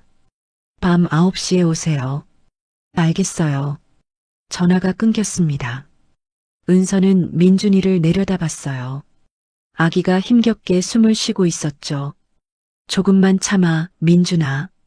엄마가 다 해결할게. 다음 날, 은서는 하루 종일 긴장했어요. 붕어빵을 팔면서도 손이 떨렸죠. 손님들이 이상하게 쳐다볼 정도였습니다. 아줌마, 괜찮아요? 네, 괜찮아요. 감사합니다. 억지로 웃어 보였어요. 해가 저물기 시작했습니다. 하늘이 붉게 물들었어요. 은서는 좌판을 정리했습니다. 민준이를 업고 고시원으로 돌아갔죠. 옷을 갈아입었어요. 검은색 옷으로 눈에 띄지 않게 가방에 고민형을 넣었습니다. 혹시 모를 상황에 대비해서 밤 8시 반, 은서는 저택 근처에 도착했어요. 골목 어귀에 숨어서 상황을 살폈습니다. 저택 앞에 차가 한 대 있었어요. 검은색 승용차, 최 여사의 차였습니다. 은서의 심장이 쿵쿵 뛰었어요. 아직 안 갔네. 박 실장이 말한 시간까지 기다렸습니다. 5분, 10분, 드디어 저택 현관문이 열렸어요. 최 여사가 나왔습니다. 빨간 구두를 신고 모피 코트를 걸치고 있었죠. 차에 올라탔어요. 차가 출발했습니다. 은서는 숨을 내쉬었어요. 갔다. 후문으로 돌아갔습니다. 박 실장이 말한 대로 문이 살짝 열려 있었어요. 은서는 조심스럽게 안으로 들어갔습니다. 정원은 어두웠어요. 가로등 불빛만 희미하게 비추고 있었죠. 발소리를 죽이며 걸었습니다. 민준이가 등 뒤에서 칭얼거렸어요. 은서가 등을 토닥였습니다. 쉿, 조용히 해야 해. 저택 뒷문에 도착했어요. 문이 열렸습니다. 박 실장이 기다리고 있었죠. 이쪽입니다. 빨리요. 저택 안은 조용했어요. 가사 도우미들은 퇴근한 것 같았습니다. 불빛도 거의 꺼져 있었죠. 박 실장이 앞장섰어요. 2층으로 올라갔습니다. 복도를 지나 서재로 향했죠. 서재 문 앞에서 박 실장이 멈췄어요. 금고는 책장 뒤에 있습니다. 비밀번호 아시죠? 네, 제 생일이요. 저는 밖에서 망을 보겠습니다. 최대한 빨리 끝내세요. 은서가 고개를 끄덕였습니다. 서재 안으로 들어갔어요. 어두웠습니다. 휴대전화 불빛을 켰죠. 책장이 벽면을 따라 늘어서 있었어요. 박 실장이 말한 대로 왼쪽 책장 뒤에 금고가 있었습니다. 책장을 밀었어요. 삐걱거리며 움직였습니다. 금고가 나타났어요. 디지털 자물쇠가 달려 있었죠. 은서가 비밀번호를 눌렀습니다. 자신의 생일, 20년 동안 잊힌 줄 알았던 날짜, 삐빅. 금고가 열렸어요. 안에 서류들이 가득했습니다. 은서가 하나씩 꺼냈어요. 최 여사의 비리자료, 횡령 증거, 배임 내역, 그리고 맨 아래에 낡은 파일 하나가 있었습니다. 이은서 실종 사건 조사 기록. 은서의 손이 떨렸어요. 파일을 열었습니다. 사진들이 있었어요. 20년 전 유원지 사진, 경찰 조사 기록, 그리고 최 여사의 사진도 있었어요. 젊은 시절의 모습, 옆에 메모가 적혀 있었습니다. 유령 용의자, 증거 불충분으로 기소 불가. 할아버지는 알고 있었어요. 처음부터 최 여사를 의심했던 거예요. 바로 그때 서재 밖에서 소리가 들렸습니다. 쿵. 무언가 쓰러지는 소리. 은서의 얼굴이 창백해졌어요. 문을 열고 나갔습니다. 복도에 박 실장이 쓰러져 있었어요. 머리에서 피가 흐르고 있었죠. 박 실장님, 은서가 달려갔습니다. 그때 뒤에서 발소리가 들렸어요. 은서가 천천히 돌아봤습니다. 최 여사가 서 있었어요. 빨간 구두, 차가운 미소, 손에는 무언가 들려 있었습니다. 주사기 같았어요. 안녕, 은서야. 어디 가려고? 은서가 뒷걸음질 쳤어요. 당신 같잖아. 갔다가 돌아왔지. 내가 올 줄 알았거든. 최 여사가 한 발 다가왔습니다. 박 실장이 배신했더라. 오래 참아줬는데. 나이 먹으니까 정이 많아지나 봐. 은서는 민준이를 꼭 안았어요. 아기가 울기 시작했습니다. 으앙, 으앙. 닥쳐. 최 여사가 차갑게 말했어요. 그녀가 손을 뻗었습니다. 민준이를 잡으려 했어요. 이 아기를 데려다 주겠다고 했지. 병원에. 근데 가다가 사고가 나면 어쩌겠어. 은서가 몸을 피했습니다. 손대지 마. 가만히 있어. 그럼 덜 아플 거야. 최 여사가 달려들었습니다. 은서는 필사적으로 피했어요. 하지만 민준이를 안고 있어서 느렸죠. 최 여사의 손이 은서의 팔을 잡았어요. 주사기가 가까이 왔습니다. 안 돼. 은서가 발버둥 쳤어요. 민준이의 울음소리가 더 커졌습니다. 아기의 얼굴이 새파래지고 있었어요. 숨을 못 쉬는 것 같았습니다. 민준아, 민준아. 그 순간 뒤에서 누군가 달려왔어요. 쾅! 최 여사가 옆으로 밀려났습니다. 박 실장이었어요. 피를 흘리면서도 일어났던 거예요.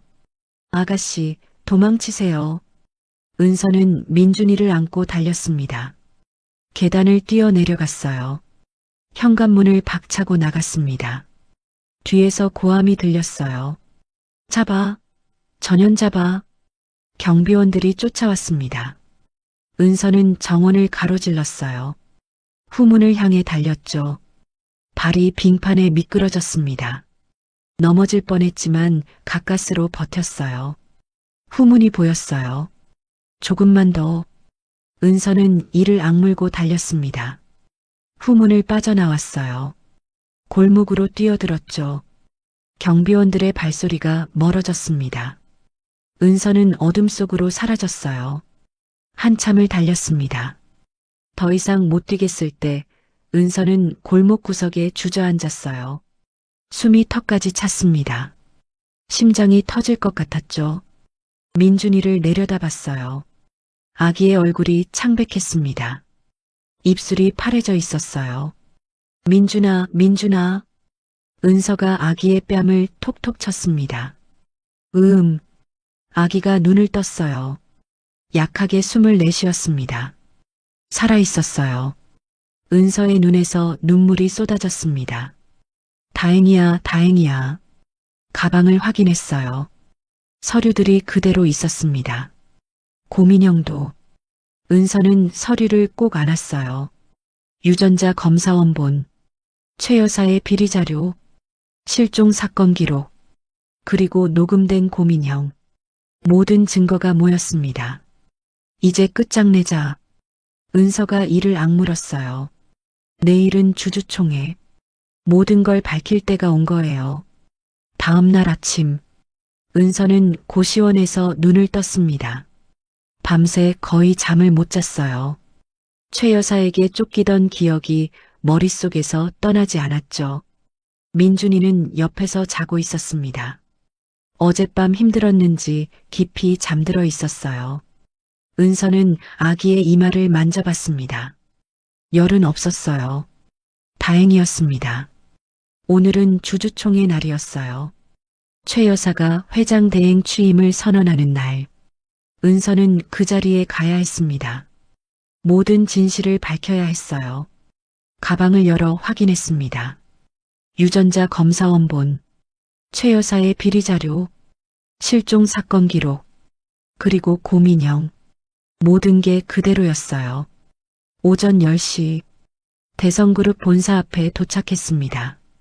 거대한 빌딩이 하늘을 찌르고 있었어요. 유리 외벽이 햇빛에 반짝였죠. 사람들이 분주하게 오가고 있었습니다. 양복을 입은 남자들, 정장 차림의 여자들, 은서는 그 사이에서 초라해 보였어요. 낡은 코트에 허름한 가방, 등에는 아기까지 업고 있었죠. 경비원이 다가왔습니다. 실례합니다. 무슨 일이시죠? 주주총회에 참석하려고요. 주주총회는 관계자만 입장 가능합니다. 초대장 있으세요? 초대장? 당연히 없었어요.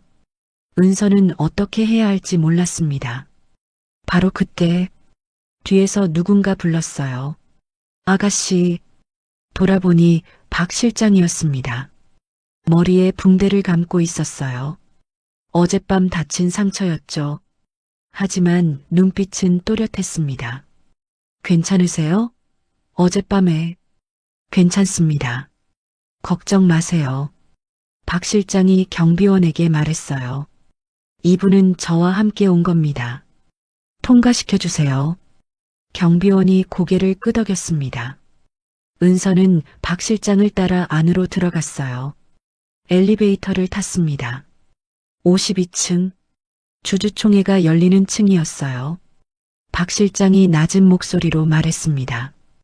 회장님이 깨어나셨습니다. 은서의 눈이 커졌어요. 정말요? 네. 오늘 새벽에요. 의사들도 놀랐습니다. 은서의 가슴이 뛰었어요. 할아버지가 깨어났어요. 지금 어디 계세요? 곧 오실 겁니다. 휠체어를 타고. 박 실장이 은서를 바라봤어요. 아가씨, 준비되셨습니까? 네. 준비됐어요. 은서의 목소리가 단호했습니다. 엘리베이터 문이 열렸어요. 주주총회장은 넓었습니다. 수백 명의 사람들이 앉아 있었어요. 양복 입은 남자들, 서류를 들고 있는 비서들, 앞쪽에는 높은 단상이 있었습니다. 마이크와 프로젝터가 설치되어 있었죠. 그리고 그 단상 위에 최 여사가 서 있었어요. 빨간 구두, 검은 정장, 진주 목걸이, 화장을 곱게 하고 우아한 미소를 짓고 있었습니다. 은서를 본 순간 그녀의 눈이 가늘어졌어요. 하지만 곧 아무렇지 않은 척했습니다. 자, 시작하겠습니다. 최 여사의 목소리가 회의장에 울렸어요. 존경하는 주주 여러분, 오늘 이 자리에 모여주셔서 감사합니다. 최 여사가 연설을 시작했어요. 아시다시피 김 회장님께서 건강 문제로 쓰러지셨습니다. 현재 의식이 불안정한 상태입니다. 거짓말이었어요. 할아버지는 깨어났잖아요. 회사의 안정을 위해 제가 임시로 회장 대행을 맡고자 합니다. 사람들이 웅성거렸습니다. 최 여사가 회장 대행? 김 회장님이 허락하셨나? 장남은 어떻게 되는 거지? 질문들이 쏟아졌어요. 최 여사가 손을 들었습니다. 조용히 해주세요. 김 회장님의 장남이신 김도영 부회장님은 아시다시피 오랫동안 요양 중이십니다. 회사를 맡기 어려운 상황이에요. 은서는 주먹을 꽉 쥐었습니다. 저 여자가 저렇게 당당하게 서 있다니. 사람을 버리고 협박하고 죽이려 했던 여자가. 박 실장이 은서에게 고개를 끄덕였어요. 지금이에요. 은서가 한 발 앞으로 나섰습니다. 잠깐만요. 목소리가 회의장에 울렸어요. 사람들이 일제히 돌아봤습니다. 수백 개의 시선이 은서에게 쏠렸죠. 최 여사의 얼굴이 굳어졌어요. 저 여자는 누구야? 아기를 업고 있네. 경비원은 뭐해? 웅성거리는 소리가 커졌습니다. 은서는 당당하게 걸어갔어요. 심장이 미친 듯이 뛰었습니다. 다리가 떨렸어요. 하지만 멈추지 않았습니다. 단상 앞에 섰어요. 최 여사와 눈이 마주쳤습니다. 뭐 하는 거야, 넌? 최 여사가 낮게 말했어요. 나가. 지금 당장. 은서가 고개를 저었습니다. 안 나가요. 오늘 여기서 다 밝힐 거예요. 은서가 가방에서 고민형을 꺼냈습니다. 이게 뭔지 아세요? 최 여사의 얼굴이 창백해졌어요. 은서가 고민형의 버튼을 눌렀습니다. 치직. 잡음이 들리더니 목소리가 흘러나왔어요. 20년 전 유원지. 널 데려다 버린 건 나야. 회의장이 조용해졌습니다. 숨소리도 들리지 않았어요. 3일 줄게. 3일 안에 결정해.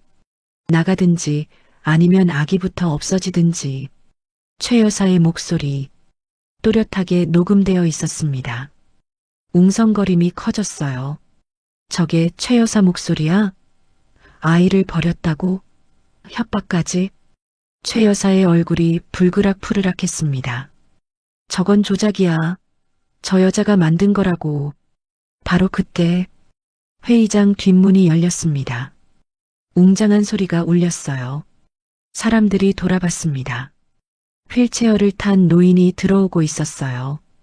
김 회장이었습니다. 얼굴이 창백했지만 눈빛은 살아있었습니다.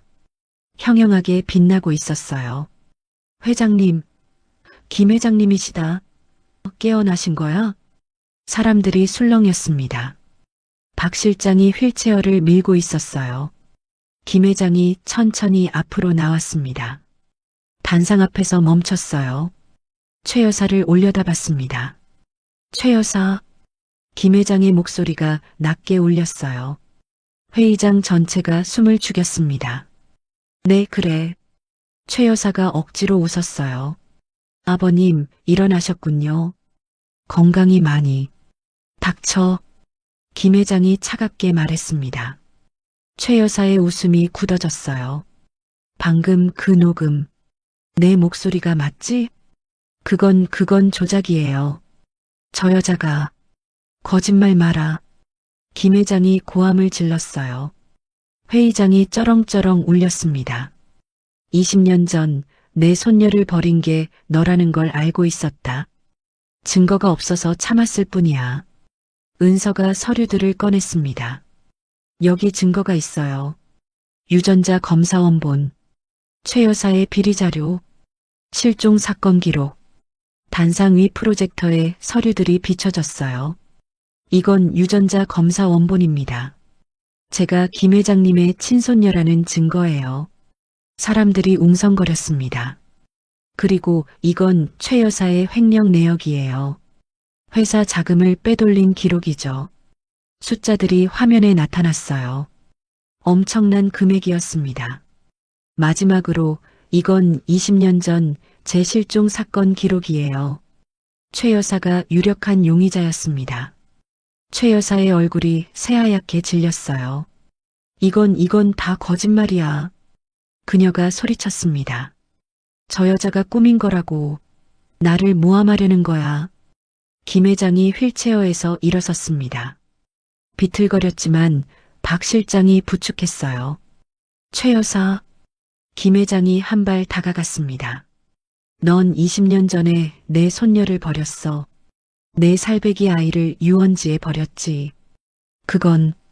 그리고 며칠 전 다시 내 손녀를 죽이려 했어. 그 아기까지. 김 회장이 손을 들어 최 여사를 가리켰어요. 내 손녀를 2번 죽이려 한 마녀를 끌어내라. 회의장이 술렁였습니다. 경비원들이 다가왔어요. 최 여사가 뒷걸음질 쳤습니다. 손대지 마. 내가 누군지 알아? 하지만 아무도 그녀 편이 아니었어요. 경비원들이 최 여사의 팔을 잡았습니다. 이것들아. 최 여사가 발버둥 쳤어요. 빨간 구두 한 짝이 벗겨졌습니다. 바닥에 굴러갔어요. 회장님, 저는 아무 잘못도 안 했어요. 이건 다 오해예요. 김 회장은 대답하지 않았습니다. 냉정한 눈으로 그녀를 바라볼 뿐이었어요. 경찰이 도착했습니다. 누군가 미리 신고한 것 같았어요. 최은주 씨, 유괴 및 살인미수 혐의로 체포합니다. 경찰이 최 여사에게 수갑을 채웠어요. 찰칵. 차가운 금속 소리가 울렸습니다. 최 여사가 은서를 노려봤어요. 눈에 독이 가득했습니다. 두고 봐.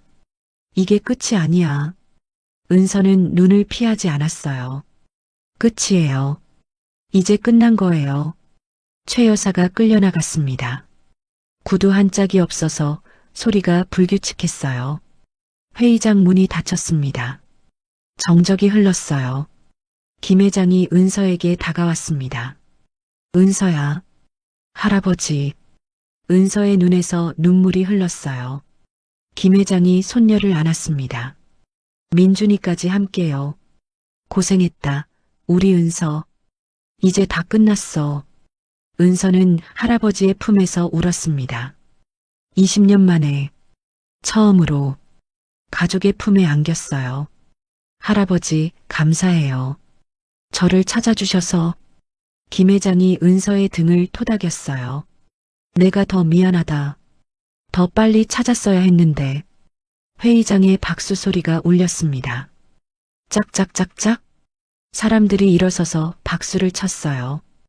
은서는 눈물을 흘리며 웃었습니다. 드디어 끝이었어요. 1년이 지났습니다. 계절이 바뀌고 또 바뀌었어요. 차가운 겨울이 지나고 따뜻한 봄이 왔습니다. 여름에 뜨거운 햇살이 내리쬐다가 서늘한 가을바람이 불었죠. 그리고 다시 겨울이 찾아왔어요. 하지만 이번 겨울은 달랐습니다. 은서에게는 더 이상 춥지 않았어요. 서울 시내의 한 건물. 희망둥지라는 간판이 걸려 있었습니다. 미혼모 지원센터였어요. 은서가 직접 만든 곳이었죠. 김 회장의 도움으로 건물을 마련했고 대성그룹의 후원을 받아 운영하고 있었습니다. 은서는 센터 안을 둘러봤어요. 넓은 거실에 아이들이 뛰어놀고 있었습니다. 엄마들은 소파에 앉아 이야기를 나누고 있었죠. 따뜻했어요. 평화로웠습니다. 은서 씨, 여기 서류요. 직원이 다가왔어요. 아, 고마워요. 은서가 서류를 받아들었습니다. 새로 입소하는 엄마들의 명단이었어요. 이번 달에만 5명. 모두 갈 곳이 없는 미혼모들이었죠. 은서는 창밖을 바라봤습니다. 1년 전에 자신이 떠올랐어요. 한겨울 새벽, 대학병원 앞 골목, 붕어빵 틀 앞에서 떨고 있던 자신. 그때는 내일이 보이지 않았습니다. 희망이라는 게 없었어요. 하지만 지금은 달랐습니다. 은서 씨, 뒤에서 목소리가 들렸어요. 돌아보니 젊은 엄마가 서 있었습니다. 21살. 배가 불룩했어요. 저 붕어빵 배우고 싶어요. 은서 씨처럼요. 은서가 미소를 지었습니다. 그래요? 그럼 내일부터 시작할까요? 희망둥지에서는 붕어빵 기술을 가르쳤어요. 은서의 아이디어였습니다.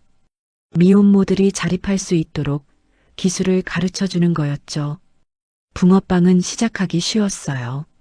재료비도 적게 들었고 어디서든 팔 수 있었죠. 은서처럼 벌써 10명이 넘는 엄마들이 붕어빵 장사를 시작했습니다. 혼자서는 힘들지만 함께하면 할 수 있었어요. 은서는 그걸 알았습니다. 자신이 겪었으니까요. 오후 3시 은서의 휴대전화가 울렸습니다. 할아버지. 화면에 이름이 떴어요. 여보세요, 할아버지. 은서야, 지금 뭐해? 김 회장의 목소리가 들렸습니다. 1년 전보다 훨씬 건강해진 목소리였어요. 센터에 있어요. 왜요? 오늘 저녁에 시간 되냐? 민준이 데리고 집에 와라. 무슨 일 있어요? 무슨 일은? 그냥 손녀 얼굴 보고 싶어서 그래. 은서가 웃었어요. 알았어요. 저녁에 갈게요. 전화를 끊고 은서는 시계를 봤습니다. 민준이 데리러 가야 할 시간이었어요. 어린이집 앞에 도착했습니다. 문이 열리고 아이들이 우르르 쏟아져 나왔어요. 엄마, 민준이가 달려왔습니다. 22개월. 이제 제법 뛰어다닐 수 있었어요. 은서가 아이를 안아 올렸습니다. 우리 민준이 오늘 뭐 했어? 그림 그렸어요. 붕어빵 그렸어요. 민준이가 종이를 내밀었어요. 노란 붕어빵 그림이 그려져 있었습니다. 삐뚤빼뚤했지만 귀여웠어요. 우와, 잘 그렸네. 우리 민준이 천재다. 은서가 아이의 볼에 뽀뽀를 했어요. 민준이가 깔깔 웃었습니다. 민준이는 건강했어요. 1년 전 수술을 성공적으로 마쳤거든요. 김 회장이 최고의 의료진을 붙여줬습니다. 돈도 시간도 아끼지 않았죠. 수술은 8시간이나 걸렸어요. 은서는 수술실 앞에서 꼬박 기다렸습니다. 울고 또 울었죠. 수술이 끝나고 의사가 나왔을 때 성공입니다. 그 한마디에 은서는 주저앉았어요. 감사의 눈물을 흘렸습니다. 그 후로 민준이는 빠르게 회복했어요. 지금은 또래 아이들과 똑같이 뛰어놀았죠. 심장에 있던 구멍은 이제 완전히 막혔습니다. 기적 같은 일이었어요. 저녁 무렵 은서와 민준이는 저택에 도착했습니다. 1년 전과 똑같은 대저택. 하지만 분위기는 완전히 달랐어요. 현관문이 활짝 열렸습니다. 어서 와라, 은서야. 김 회장이 직접 마중 나왔어요. 휠체어는 이제 타지 않았습니다. 지팡이를 짚고 걸었죠. 건강이 많이 회복됐어요. 할아버지, 민준이가 달려갔습니다. 김 회장이 아이를 안아 올렸어요. 우리 민준이 많이 컸네. 무거워졌어. 할아버지, 붕어빵 먹고 싶어요. 그래, 할아버지가 사줄까? 네. 민준이가 환하게 웃었습니다. 저택 안으로 들어갔어요. 거실에 따뜻한 불빛이 켜져 있었습니다. 테이블 위에는 음식들이 차려져 있었죠. 그리고 테이블 한가운데에 붕어빵이 수북이 쌓여 있었어요. 은서의 눈이 커졌습니다. 이게 뭐예요? 내가 좋아하잖아. 붕어빵. 김 회장이 웃었어요. 오늘이 무슨 날인지 알지? 은서가 고개를 갸웃거렸습니다. 무슨 날이요? 1년 전 오늘. 내가 널 찾은 날이야. 은서의 가슴이 뭉클해졌어요. 1년 전, 바로 이맘때였습니다. 한겨울밤, 붕어빵 틀 앞에서 울고 있을 때 허름한 옷을 입은 노인이 다가왔죠. 그게 시작이었어요. 할아버지, 은서의 눈에 눈물이 고였습니다. 울긴 왜 울어? 오늘은 기쁜 날인데. 김 회장이 은서의 어깨를 토닥였어요. 자, 앉아라. 붕어빵 식기 전에 먹자. 세 사람이 테이블에 앉았습니다.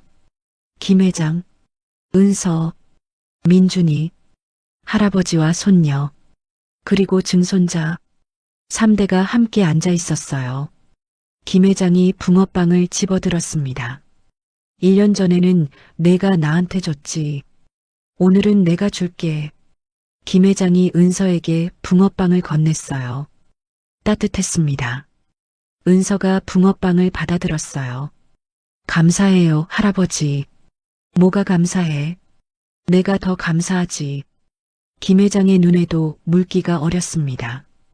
널 다시 찾아서 이렇게 함께 있을 수 있어서 그게 제일 감사하다. 민준이가 붕어빵을 한 입 베어 물었어요. 맛있어요. 아이가 환하게 웃었습니다. 은서도 웃었어요. 김 회장도 웃었죠. 따뜻한 웃음소리가 저택을 채웠습니다. 창밖으로는 눈이 내리고 있었어요. 하얀 눈송이가 소복이 쌓이고 있었죠. 1년 전과 똑같은 겨울.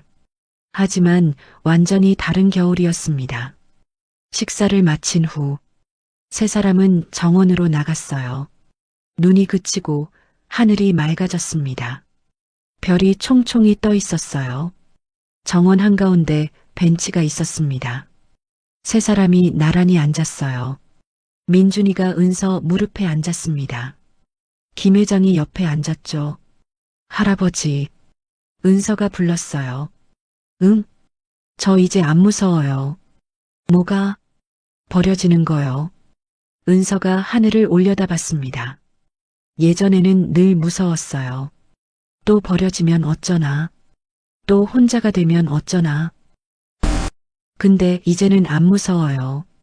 할아버지가 있으니까. 민준이가 있으니까.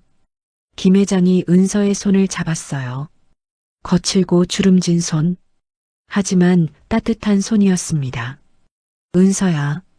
네, 할아버지. 늦었지만 이제라도 지킬 수 있어서 다행이다. 김 회장의 목소리가 떨렸어요.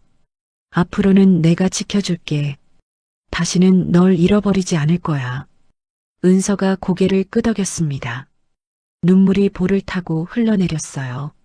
하지만 슬픈 눈물이 아니었습니다. 행복한 눈물이었어요. 민준이가 고개를 들었습니다. 엄마, 왜 울어요? 응? 엄마 안 울어. 울잖아요. 이건 기쁜 눈물이야. 슬퍼서 우는 게 아니라 행복해서 우는 거야. 민준이가 고개를 갸웃거렸어요. 행복하면 울어요? 응, 가끔은. 김 회장이 품에서 무언가를 꺼냈습니다. 작은 상자였어요. 이게 뭐예요? 열어봐라. 은서가 상자를 열었습니다. 안에는 목걸이가 들어 있었어요. 금으로 만든 작은 붕어빵 모양 펜던트. 이건 널 찾게 해준 게 붕어빵이잖아. 그래서 만들었어. 김 회장이 미소를 지었어요. 평생 간직해라. 우리 가족의 상징이다. 은서가 목걸이를 꺼냈습니다. 목에 걸었어요. 가슴 위에서 금빛 붕어빵이 반짝였습니다. 감사해요, 할아버지. 정말 감사해요. 밤이 깊어갔습니다. 민준이가 은서 품에서 잠들었어요. 작은 숨소리가 규칙적으로 들렸죠.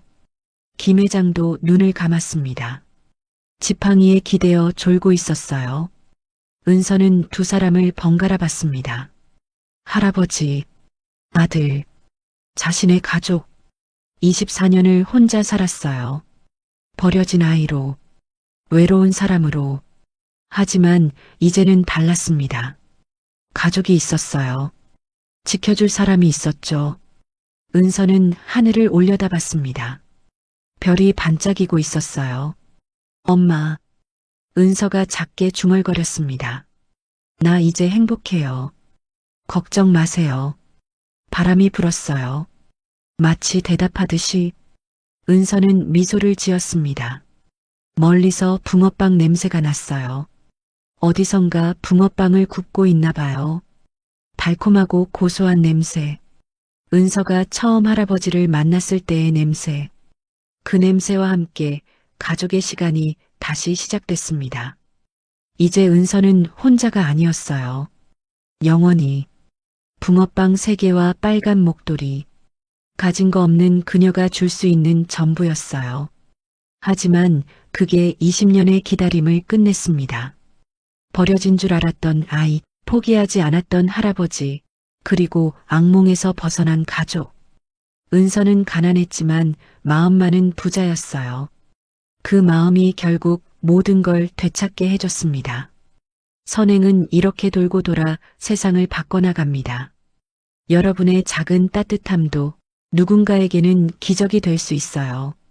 오늘의 이야기가 마음 한구석에 작은 숨결처럼 스며들었다면 앞으로도 당신의 하루에 조용한 위로가 되어드릴 이야기로 찾아오겠습니다. 구독과 좋아요는 큰 힘이 됩니다. 그리고 사연의 주인공을 위한 따뜻한 응원 한 줄 댓글에 남겨주세요. 당신의 오늘이 조금 더 행복하길 기원합니다. 인생우리였습니다.